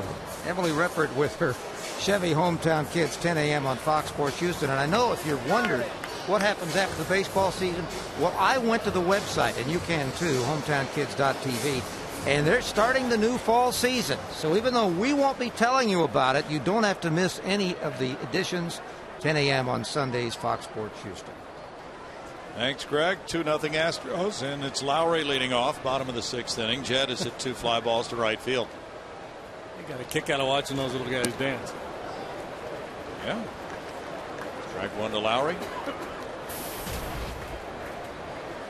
Well, in the tight AL Central, and it doesn't get any tighter than a tie between Detroit and the White Sox. We'll update those scores. It's the off-speed pitch for Carpenter, and he keeps it down and gets strike 2 on the swing from Lowry.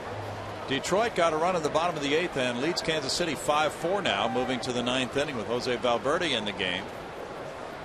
And the White Sox are earlier in their game. They're tied 3-3, bottom of the 4th at home against Cleveland.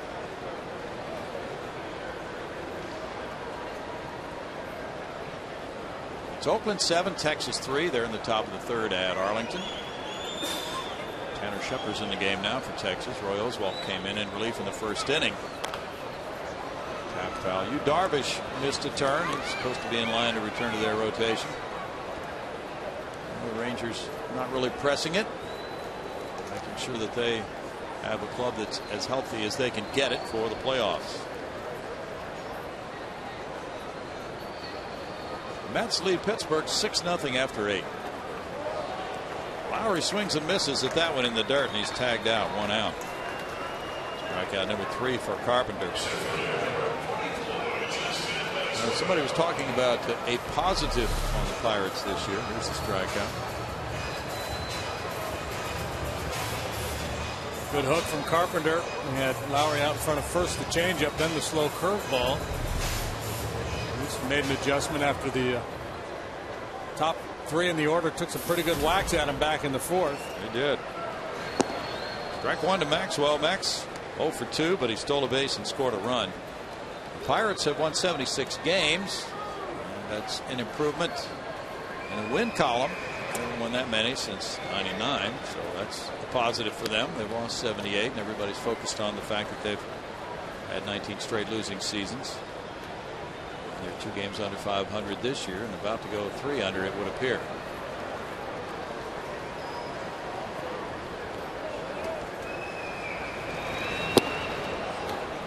That you can't sell that in the Pirate clubhouse right now. The notion of, come on guys, we got to finish above 500. They were in the playoff hunt for 3/4 of the season, and finishing above 500 is just not enough to get anybody overly excited in that clubhouse right now. Chambers with a catch, 2 down. I'm not saying they're mailing it in and not trying, but that's not going to give them an extra boost. True. 2 outs for Carpenter. Now it's Fred Wallace. Wallace singled in a run in the 4th inning. He's 1 for 2. Dodgers won 8-2 at San Diego. Aaron Harang going to 10-10. He beat Clayton Richard, who's 14-13. Camp and Rivera hitting homers. Ball 1 to Wallace. Well, the Dodgers have been slipping. They've had all kinds of problems scoring runs. Even after the big acquisitions they made. 1 today, 8-2. 1 ball, 1 strike. Now, even though he's on the wrong side of the decision right now, Mike Matheny has to be really pleased with what he's seen out of Chris Carpenter tonight in terms of his stuff. The location was a little wobbly at times.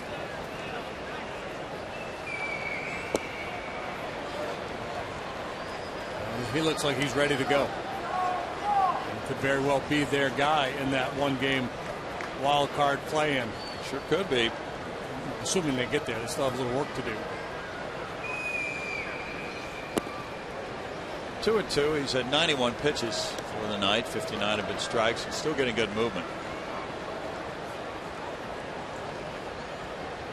Colorado leads the Cubs 3-0. They're in the last of the 3rd at Coors Field. Blackmon hit his 2nd home run. Bouncer rolls by the mound. Scalzo backhanding and throwing to make it a 1-2-3-6 for Carpenter.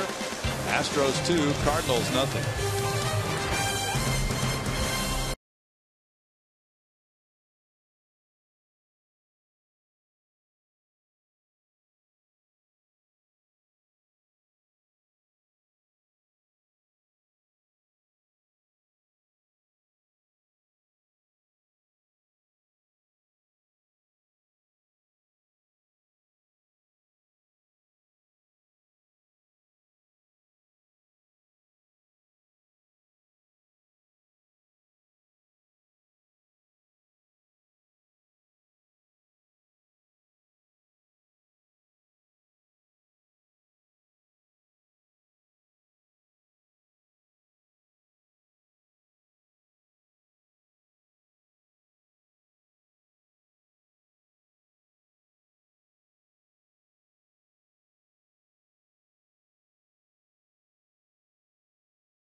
Astros baseball on Fox Sports Houston is brought to you by Hyundai. If it's stylish, intelligent, safe, and affordable, it's probably a Hyundai.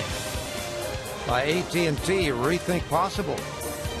And by Mattress Firm, save money, sleep happy. Well, speaking of happy, both managers have to be very pleased with the work they're getting from their pitchers.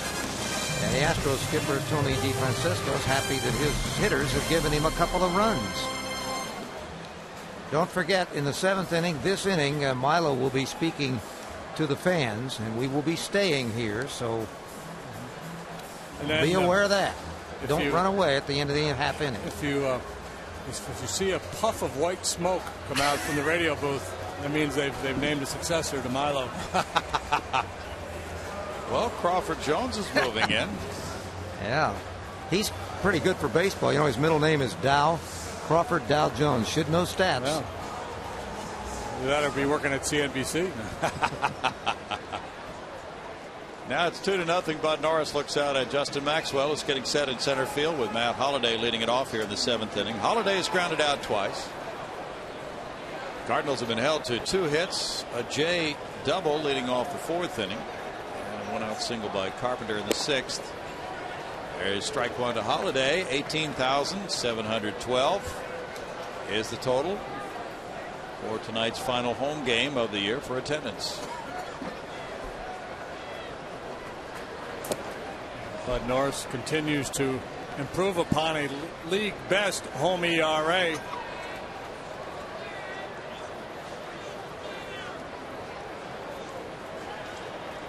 .90 is home ERA coming into this game. 2 balls, 1 strike. With the 18,000 plus, the Astros are drawing tonight. That puts them over 1,600,000, around 1,607,000 in home attendance for the season.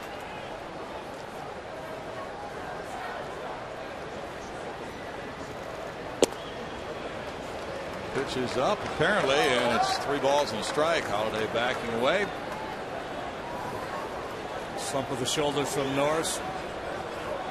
Frustrated with Angel Hernandez, but clearly it was inside. Lefty Xavier Cedeno's warming up for Houston. That's a strike. Now Holliday looks back. Okay. One each way, and it's 3-2. Well, he got them both right. First one was in. This one was on the plate at the knees. Right there, number 5. Fox Tracks does not lie. Fly ball to center. Maxwell waiting.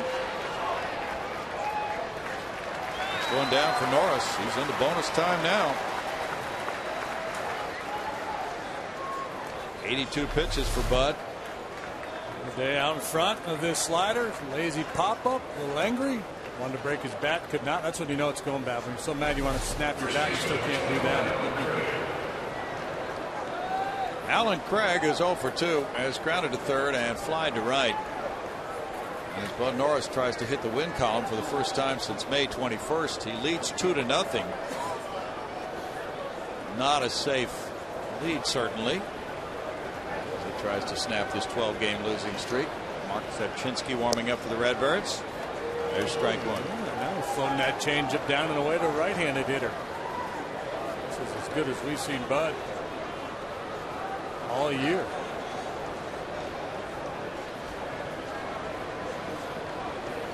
Bud's worked his way through an assortment of injuries this year. A hip, a knee, blisters, fly ball to right center. Maxwell puts that one away. Craig retired. 2 outs. And Molina comes up next. This is a team hitting .272, leading the league in on-base average, 4th in slugging. Cardinals have 2 base runners through 6 2/3 innings. Norris is 7-5 lifetime against them with a 2.97 ERA. And it'll be Molina coming up. He's grounded to third and flied to right. Baltimore's pounding Toronto 12-2 in the top of the 9th at Baltimore. Machado's hit a couple of home runs for the O's.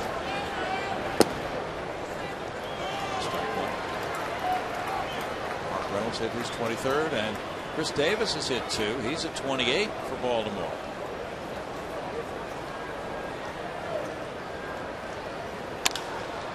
Fly ball to right. What a night for Bud Norris. 7 innings of 2 hits, shutout baseball, and the Astros lead it 2-0. Milo Hamilton will address the crowd here at Minute Maid Park in his final game as an Astros broadcaster. Ladies and gentlemen, after 59 years broadcasting Major League Baseball, 28 of those years as the voice of your Houston Astros, our own Hall of Fame voice of the Astros, Milo Hamilton, is calling his last game this evening. Now, ladies and gentlemen, a few words from our Hall of Famer.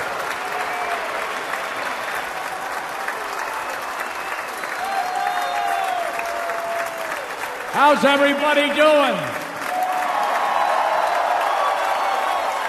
Can you give me a couple of more runs in this inning?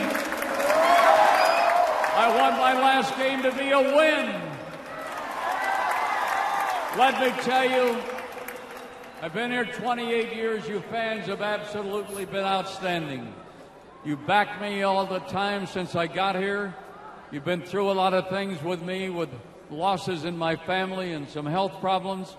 But I heard from a lot of you a lot of the time, and I can't thank you enough. Just know it's from the heart. Thank you, Astro fans. If you aren't the best in the world, I don't know who is. Thank you. Thank you. Thank you. And you really know what kind of fans you are?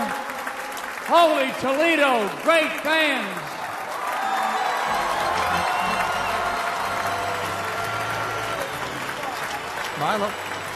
Milo Hamilton has had several emotional points today, and that one probably was as emotional as any, although he kept it in check, addressing the crowd. And it's a nice one tonight, 18,712, one of the larger crowds of recent games. Let's take a look at the game summary that he's been calling. That's been the man on the field, Bud Norris. He's been superb. He has struck out 6, only allowed 2 hits, and only thrown 87 pitches through 7 innings. This is the Bud Norris of May, and he is really on top of things defensively, offensively. And here's the offensive blow by Altuve that got him a 1-0 lead. There's the second the run coming in on Wallace, a single, and that's where we stand, 2-0, as we are getting set for the bottom of the 7th. Guys? Thanks, Greg. And we have a pitching change for the Cardinals. Mark Zepchinski comes in.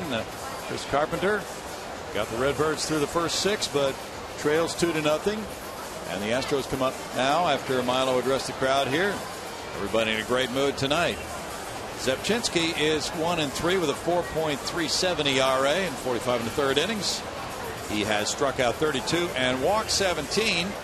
Sam Freeman has come in for more and more later inning assignments as the other lefty in the Cardinal bullpen, who's been effective lately. Zepchinski has not been able to put together quite the performances he had last year after he was traded from Toronto to the Cardinals. It's Jason Castro to lead it off. He's 0 for 2 and taking ball 1. Chris Carpenter in 6 innings tonight allowed just 4 hits and 2 runs. Carpenter did not walk a man. He struck out 3 and hit a batter through 92 pitches.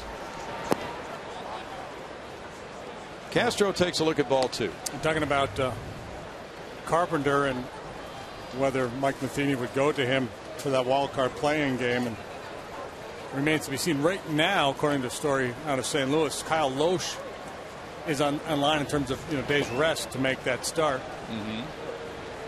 It's a tough call for Matheny. I mean, you couldn't go wrong with Loesch, Wainwright, or Carpenter.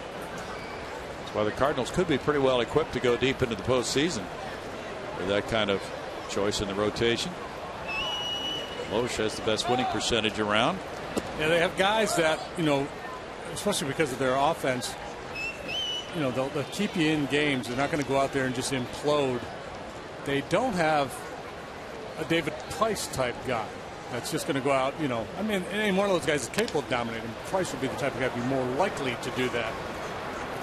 Castro grounds out to Descalzo, 1 out for Zepchinski. Salas warming up in the bullpen for St. Louis. Now another left-handed hitter due up, but Fernando Martinez is not going to bat. It's going to be Brandon Barnes pinch hitting for him to give the Astros a right-handed bat here. And Salas available if Matheny wants to switch and bring in a different pitcher. But Fernando was hit by a pitch and he singled, so he did well in his 2 plate appearances. Now Barnes gets a shot. 207 for Brandon. 1 homer. He's driven in 7. And takes strike 1. So also give the Astros a good outfield coverage with Barnes and Maxwell in 2 of those positions, both very fast. It's a 1-ball, 1-strike count.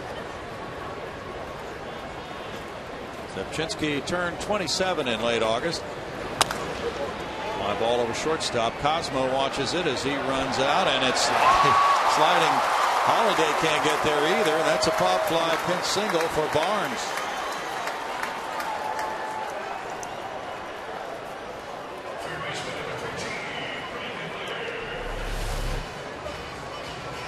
Down off the end of the bat, just a little lazy pop up into shallow left center field. Holiday was deep. Jay not able to get there. Thing of beauty for Barnes. Brandon Laird in the number 8 spot tonight has bounced into a double play and line to right. See that a lot. The hitter kind of takes a big swing and it'll freeze an outfielder, much like when a quarterback pump fakes and the defensive back freezes. That's what happens. A center fielder on a swing like that. A little hesitation, and then by the time they get started, it's too late. Laird taking strike 1 there. Bud Norris is in the on-deck circle. Now he's walking back toward the bench.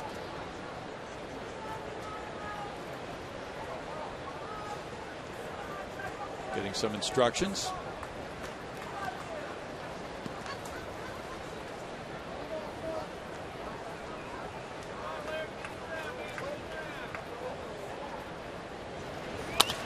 Bouncer Zepchinski throwing to Descalso, but he only got the one out there. He fired it, and it wasn't chest high either. So all they could get was one with that hard throw and that offline throw. Descalso having to reach back to his right and go down on a knee almost. Yeah, it looked like a tailor-made double play ball right back to Zepchinski. He hesitates a little bit to buy a little time that he didn't really have to. Then he threw a 90-mile-an-hour sinker.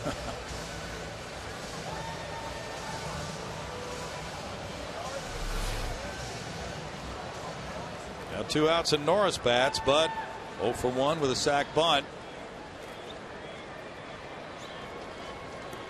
Altuve's on deck.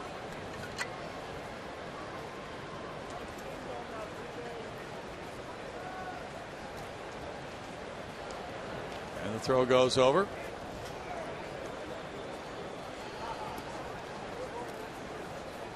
Zepchinski was drafted by Toronto in the 5th round in 07. He's from Yorba Linda, California. Went to Cal Riverside. Last year he appeared 71 times for Toronto and St. Louis. He was involved in that major trade. Colby Rasmus and 3 other players going to the Blue Jays.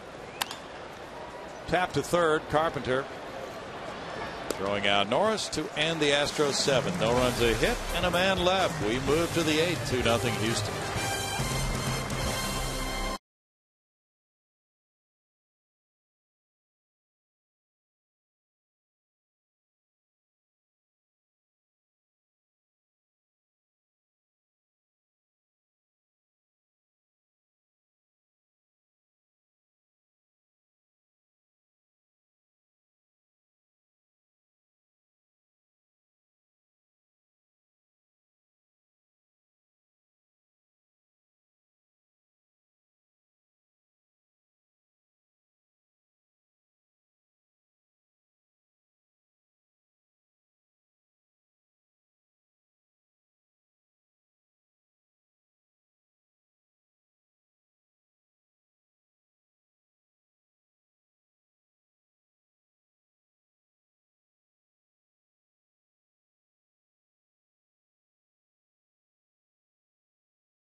welcome back to Minute Maid Park as we go to the top of the 8th inning. And we've been celebrating Milo Hamilton night all night long. And it's also time to remind you about the Blue Star Gala saluting the Hall of Fame broadcaster. Join us here at Minute Maid Park on Tuesday, October 16th, as we celebrate Milo and his 27 seasons of broadcasting Astros baseball.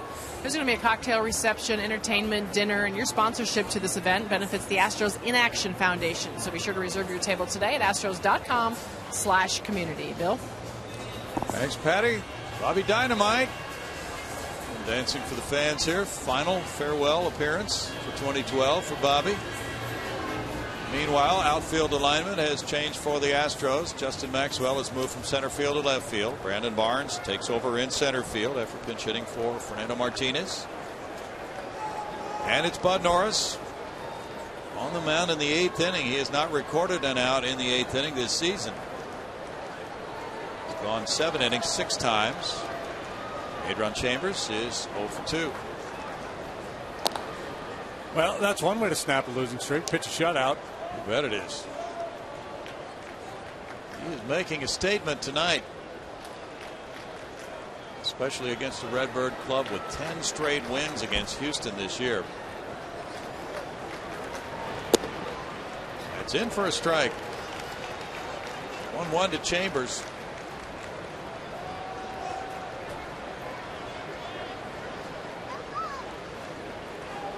Laird's in on the grass at third base. Now 2-1.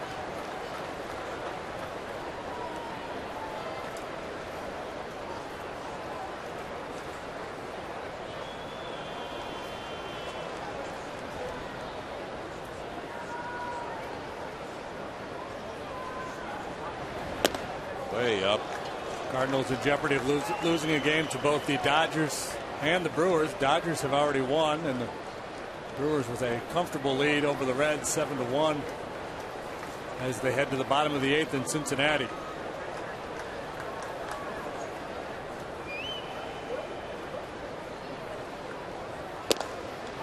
That's a strike, and it's a full count on Chambers. Cardinals currently 7-1 in this stretch against the Astros and Cubs. 3 series that a lot of folks were pointing to where the Cardinals could really gain some separation, and they've taken care of business. Swept the Astros in St. Louis, took 2 out of 3 from the Cubs in Wrigley, and have won the first 2 games of this series.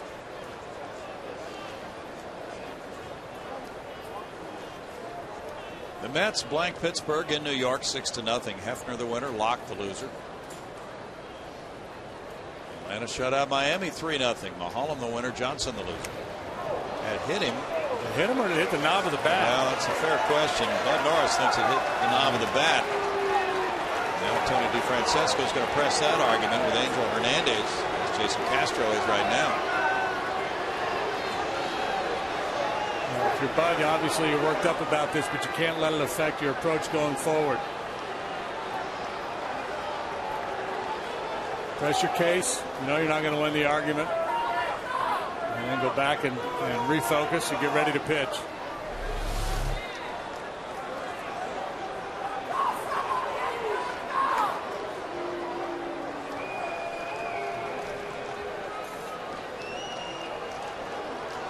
Hard to tell. Just the way the ball came off, I thought it hit the knob of the bat.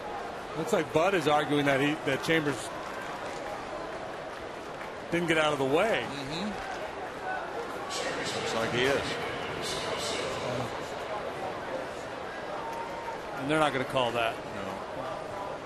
It's one thing, every now and then you'll see it where a hitter will lean into a pitch. Kind of hard to tell, isn't it? It is hard to tell. I was basing it on Chambers' reaction. Usually if you get hit in the hand with that pitch, you're a lot more animated. Right. It looked like it might have caught that fleshy part of the hand. Not that that makes it feel any better.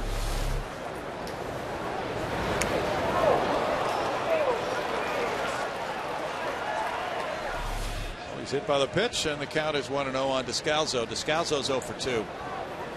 Chambers runs very well.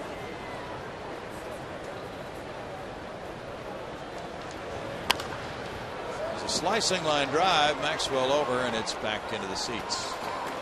1 ball, 1 strike.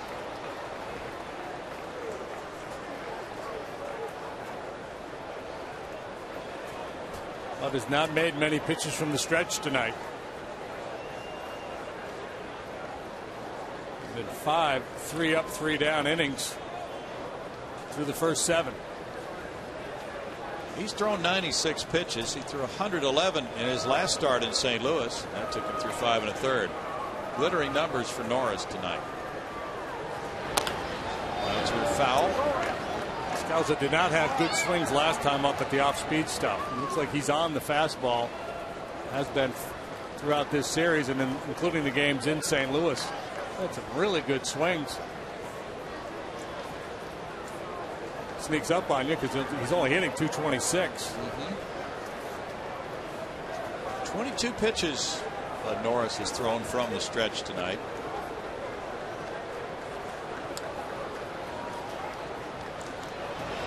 Scalzo, it's a foul ball. Still a 1 ball, 2 strike count. Cardinals are 4-1 on this road trip. Now Castro goes out to talk with Norris. Bud called him out. He wants to talk over this pitch. He went back to the slider down. Slider's had good depth, good downward movement on it tonight. There's a whack that one off his front foot.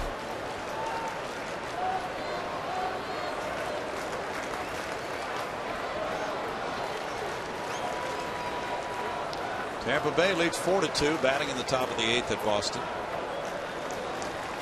Washington 5, Philadelphia 4 after 8 in Philly. Oakland 8, Texas 3. They're in the last of the 4th in Arlington. As JD mentioned, Milwaukee trying to close out Cincinnati. 8-1 Brewers, bottom of the 9th. Braun hit his 41st. Another MVP type season for Ryan Braun. Bouncer first. Wallace can't field it. Altuve tracks it down. It's first and second, nobody out on the bouncer that got by Wallace through his legs. An error on Wallace, his 8th.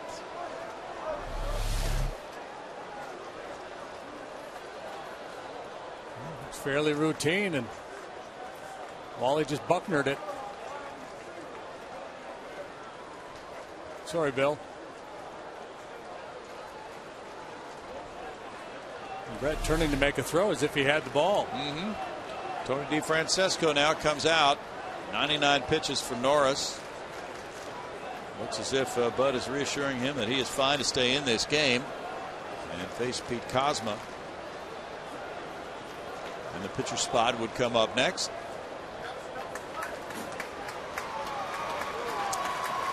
Looks like Carlos Beltran is out in the on-deck circle.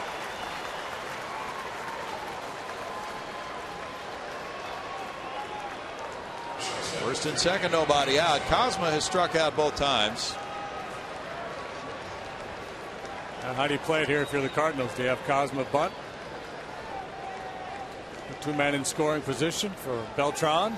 Might very well do that because of the swings he's had tonight against Bud. Cardinals 0 for 3 with runners in scoring position. The Astros certainly expect a bunt the way Wallace is creeping in, and Laird. He squares, and that's strike 1.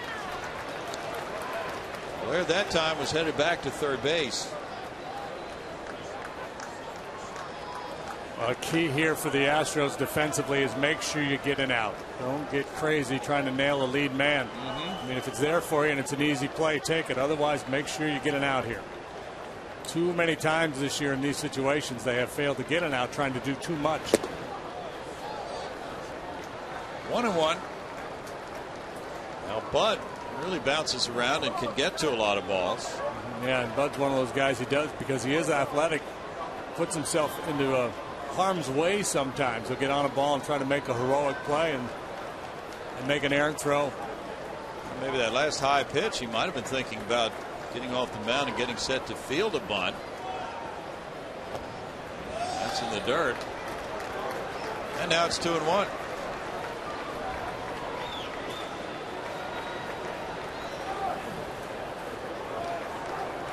hate to concede anything in this situation, but Chambers' speed down there at second base. Descalzo obviously is getting a huge lead because Wally has to play in for the part.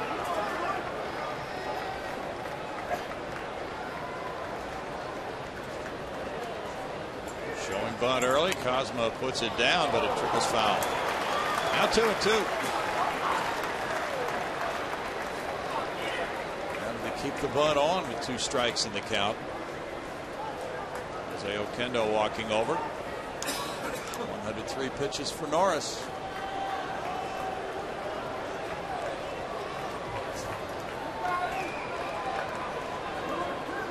Bud made his first major league start against the Cardinals in August of '09 in St. Louis. Had a no-hitter through 5 and went 7 shutout innings. Won it 2-0. Later that year, he beat John Smoltz and the Redbirds here 3-0 with 6 more shutout innings. So 13 scoreless frames and 2 starts to begin his career against the Redbirds.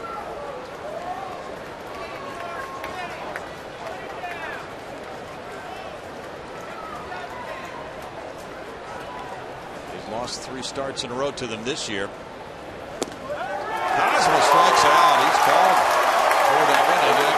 It is out number 1. Strikeout number 7 for Norris. A little half swing and a slider. Just on or just off that outside edge. You see it there, number 5, a borderline pitch, and Bud's been painting that outside corner with regularity tonight. It's a hat trick for Cosmo. Now Carlos Beltran, who gets his share of boos in Houston, comes to the plate. Tony DeFrancesco may want a lefty to turn him around. He is 7 for 21 lifetime against Norris. And Bud has thrown 104 pitches. Well, that'll be it for Bud Norris tonight. Fantastic night for Bud Norris. He leads with a 2-0 lead. He cannot be the losing pitcher in this game. We'll be right back.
In second, 1 out. Bud was 7 1/3 innings, allowing 2 hits, no runs, with no walks. He hit a batter, struck out 7. He leaves with a 2-0 advantage, and the Astros go with the closer, Wilton Lopez, here in the 8th inning to try for a 5-out save. Wilton picked up his 7th save the last time he pitched. That was 3 days ago against the Pirates. 4-1 Astros win, so he should be well rested.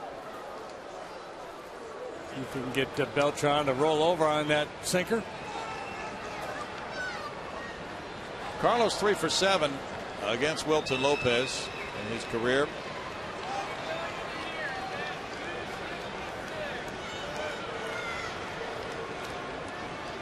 Beltran had been 7 for 21 against Norris. They had both pitchers' numbers, so to speak. And there is ball 1. He homered on Saturday to give him his 4th career 30 home run season. He's hit into 8 double plays and 120 chances. All-star this year. Pops one first base side foul. 1 ball, 1 strike. Carlos Beltran was traded to the Astros in 04 from Kansas City in a 3-team deal.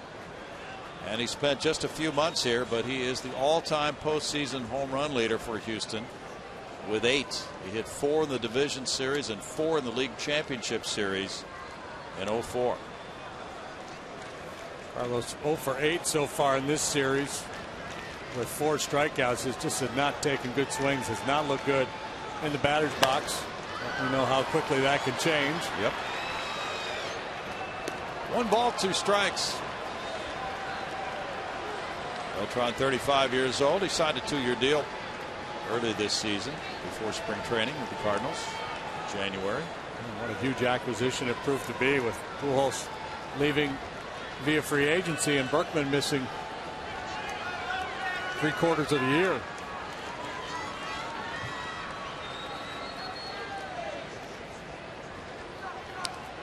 Flicks that one foul. Still a 1 ball, 2 strike count. Last year the Cardinals won 90 games and lost 72 to be the National League wild card entry. They won 84 so far this season. They have Chambers at second, Descalso at first.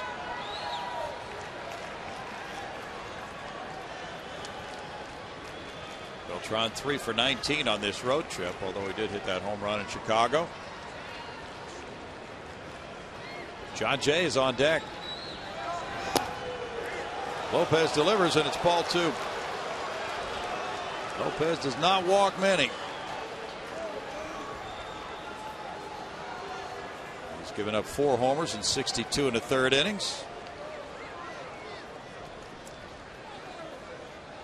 Can he help Bud Norris snap the 12-game losing streak tonight?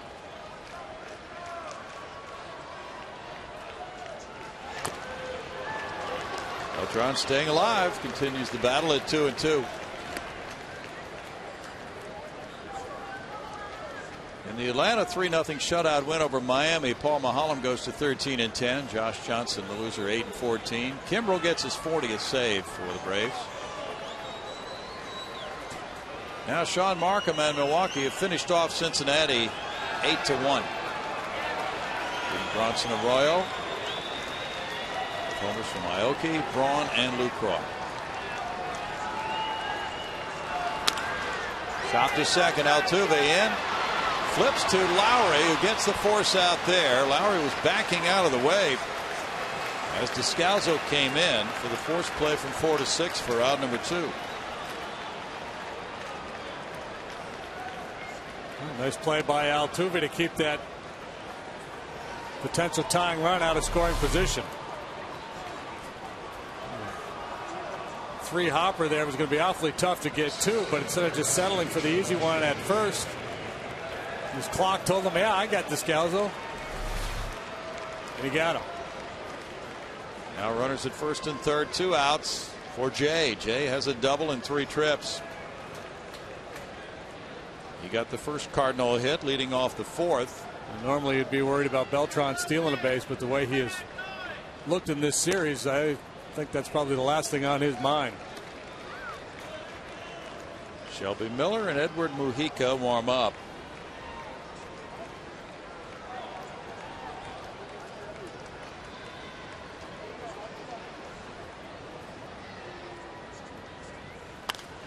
Fouled away, and it's a 1 ball, 1 strike count. Good ball game tonight. Home finale for the Astros. Tomorrow they travel to Miller Park in Milwaukee. On off day tomorrow. Final road trip opens Friday night. Brewers right now are huge Astro fans. Yes, they are. And the Cardinals will be big Astros fans come Friday.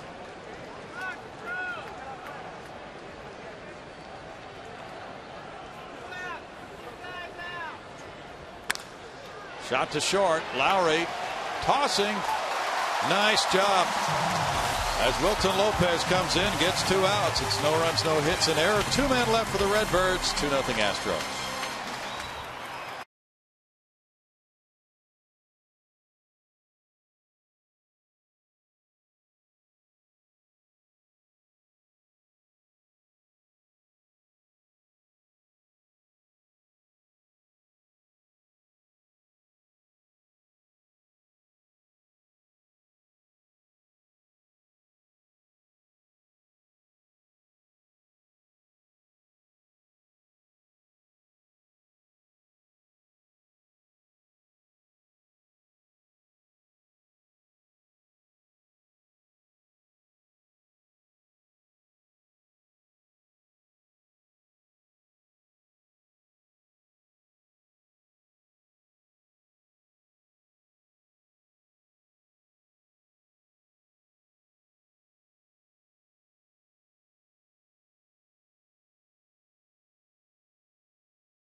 Miller Lite. Chris Carpenter on the mound. Jose Altuve at the plate. High pitch. He deposits that one into home run land right through the archway. And it's number 6 of the year. His first since June 23rd. 268 at bats ago. That made it 1-0 Houston in the 4th. But Norris has lowered his home ERA to 1.72, the lowest in the National League. And even lower than Lucas Harrell's 2.34.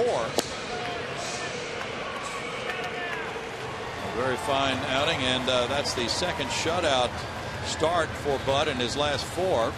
Shelby Miller's in for the Redbirds. He's 1-0 with a 2.70 ERA. And Miller spent the year down at AAA.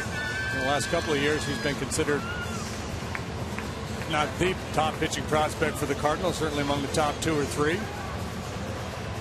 Got some good young arms out in that bullpen. Boy, we saw Joe Kelly come in the game last night firing BBs. Yes. And this kid has a good arm as well. 21 years old from Brownwood, Texas. Got an offer to go to Texas A&M, but he was a first-round pick in 09, the 19th player drafted. Signed for a reported $2.9 million. Jose Altuve greets him. Foul ball. There's strike one. Altuve with that homer is 1 for 3. Mark Sepchinski in 1 inning allowed 1 hit, no runs, with no walks, no strikeouts. The Cardinals have Carpenter, Holliday, and Craig due up in the 9th. Miller pitched at Palm Beach and Springfield last year. Broken bat. That one flies into the stands. It rolls out to second, and there's the quick throw to first by Descalso. Watch out up there in the stands. That was a dangerous projectile, and it just missed the screen and went back up over the Cardinal dugout. 1 out. Looks like everybody's okay up there. Oh boy, kids up there too. The reaction is always the same, isn't it? Yeah. Booing the security guy for taking the broken bat. Scott Moore is 1 for 3. He'll get a bat up to somebody. Here's Paul Wonder-Moore, and his hit was a double off the 404 sign in left center field in the 4th inning. Can't afford to let anybody keep that broken bat. That's a weapon. That is a weapon.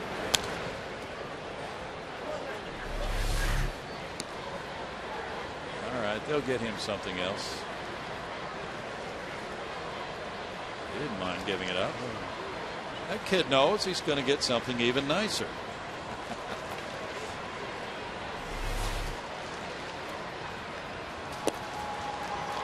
One and two. He'll get something from an all-star, Jose Altuve. They should do the old let's make a deal. Bring the box down. Well, kid, what's it going to be? You're going to have this broken bat, or what's inside the box? You know, the kid's always going to take the box. That'd be fun, yeah. Oh, there's life on that heater. That thing's kind of hydroplaning. Late life. 2 balls and 2 strikes. As our good buddy Mike Krukow says, second stage life. The ball does not decelerate like a lot of other fastballs. It's got good carry. Well, probably a lot of strikeouts in Shelby Miller's future. There's number 1 of the night for him. Number 4 for Cardinal pitching. Chet Lowry is 0 for 3. Striking out 10.5 batters per 9 innings down at AAA this year. Did give up 24 home runs in 136 innings. That speaks to a lack of command. So that's the missing piece. Once he tightens that up a little bit, he'll be on his way. Strike 1 to Lowry. I guess I should say if he tightens it up. Yeah. High to right center field. Chambers backing. Chambers in front of the 373 sign for out number 3. We move to the 9th inning. And it is 2-0 Astros as Wilton Lopez comes out to face Carpenter, Holliday, and Craig in just a moment.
next game, and that will be on Friday. It's going to be Edgar Gonzalez, hopefully healed enough from his hamstring problem, against Giovanni Gallardo. Gallardo's had a great record for the Brewers, who need to just keep winning and hope the Cardinals lose a few more than just tonight. You know, you can catch all the action of the 2012 Major League Baseball postseason on Fox and TBS. The excitement begins October 5th with the wild card on TBS. Stick around after the game. We'll have Astros Live post-game. Patty will have an interview, and Brownie and JD will have some thoughts. Meanwhile, let's go back to those guys in the booth. Thanks, Greg. Here's the ninth inning for Wilton Lopez. He got 2 outs in the 8th. Matt Carpenter leads it off. He's 0 for 3. Brian Bogusevic in the game in right field. Wilton Lopez gets strike 1. Now, the one good thing about Lopez, you know you're going to have to beat him. He's not going to walk you.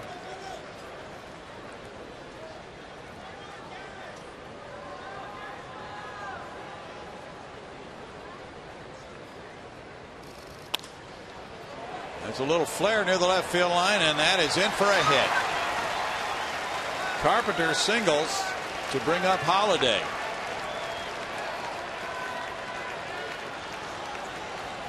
Hit number 3 for St. Louis.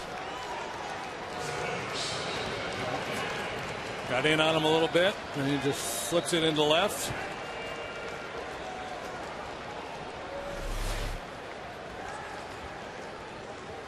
Holiday's 0 for 3. It's the 3rd hit of the night for St. Louis.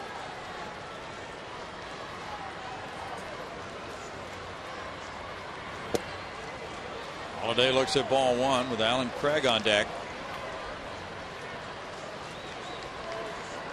Astros have 7 shutout wins this year. The Cardinals have been blanked 10 times. Holiday represents a tying run, so the Astros outfielders are playing no doubles. They're very deep. Lowry flipping, Altuve firing, double play.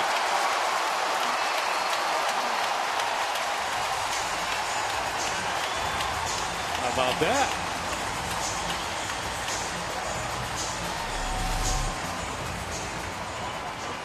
Convenient little 2-hopper to Jed Lowry. The backhand flip to Altuve. 6-4 to 3. 2 outs, nobody on. Nice backhand feed, perfectly placed for Altuve to come across the bag and make the relay. And he was able to avoid Carpenter sliding. Now it's Alan Craig who's 0 for 3. This crowd standing. Fans have had a very enjoyable time here tonight. Big strike 1 for Wilton Lopez. Yadier Molina's on deck. Cardinals have shut out the Astros 3 times this year. Houston trying to turn the tables. In the season finale, Cardinals have beaten them 10 straight times.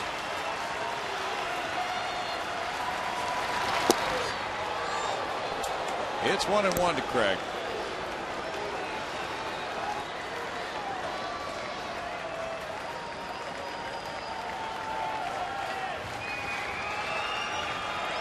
Astros are 10-13 here in the month of September.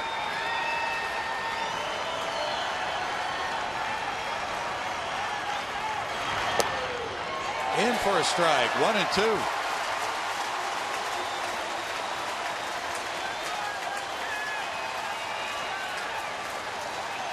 Bud Norris trying to snap a 12-game losing streak and win for the first time since May 21st.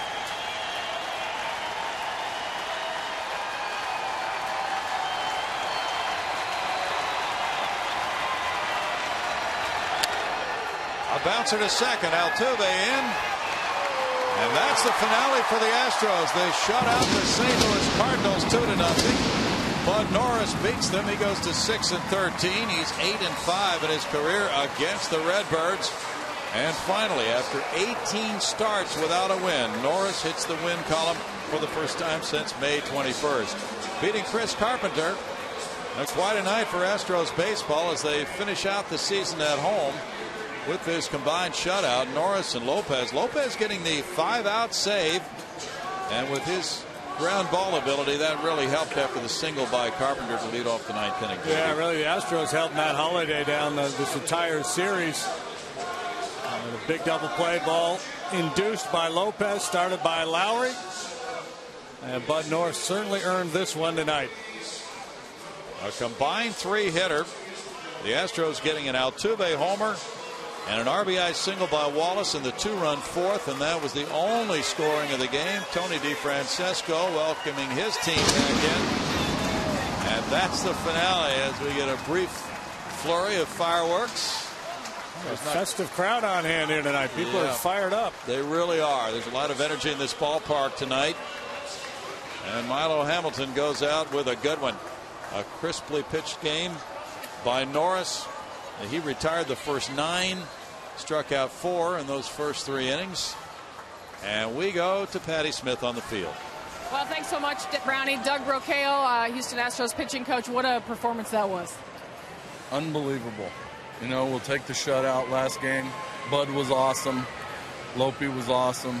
You know, Bud, I don't know what to say. He was phenomenal. And you know, he's got 1 start left after this one. He knew that this was going to be a good day. I knew when we left the pen that it was either going to be horrible or awesome. He had a bad warm-up, and I came down here and they said, well, and I said, you know, it's either going to be rugged or it's going to be unreal, and we got the unreal, and it was a good night. When you said it was horrible in the pen, I mean, what was it that was horrible, and why would that lead you to believe that it might be a great night? Because Bud knows that warming up is warming up. You're just getting your arm loose, getting ready for battle, and he went out there, and the whole walk in after the anthem, I told him, I said, hey, dude, look, it's only warm up. So, you know, after the first inning, I reiterated that it was warm up. He looked good. He sounded good. And, you know, he had an air about him tonight that was a little different. And I like that. I like that in Bud because he really stayed focused and didn't get off course. And, you know, it's the last game at home for the National League and Milo's last day. And I think Bud knew that. And, you know, 18 starts going all the way back to May since he got a win. I mean, it's got to be frustrating. What did you do as his, pitching coach to kind of help him keep his head up throughout that whole time, not just the things you were telling him tonight? Well, you know, Bud's been plagued with a finger that's a mess, and they got some Dermabond today, and I think that helped him along. You know, he had a lot less pain in the finger today, and, you know, as a coach, 90% of my job is psychologist. You just got to keep the guys going, keep them positive, and make sure that they know you believe in them. And, you know, he went out and showed why we believe in him. You know, and you just made a good point, and you played for the Houston Astros as a National League team. This was the last National League home game here. What does that mean, or how do you feel walking out of here the last time in the National League? You know, it's an end of an awesome era. You know, there were some great teams here in Houston. I personally, as a fan, I'm disgusted with it, but I don't have any say in it, so we move on, and we just try to get better. And, you know, the way that Jeff's come in and the kids that we drafted and the traded guys that we got, we're on a timetable, and if we stick to that timetable and we get better every year, we're going to be something that hopefully the fans can come out and cheer for and really have something to root for, because I know it's been rugged this last year and the year before, but, you know, it's baseball. It's still America's game, and it's still the most awesome sport in the world. All right, thank you so much. It's been a pleasure. Great way to end the season. Once again, the final score out here at Minute Maid Park, 2-0. The Astros win it. Don't go away. When we return, Greg Lucas and Steve Sparks will be back with Astros Live.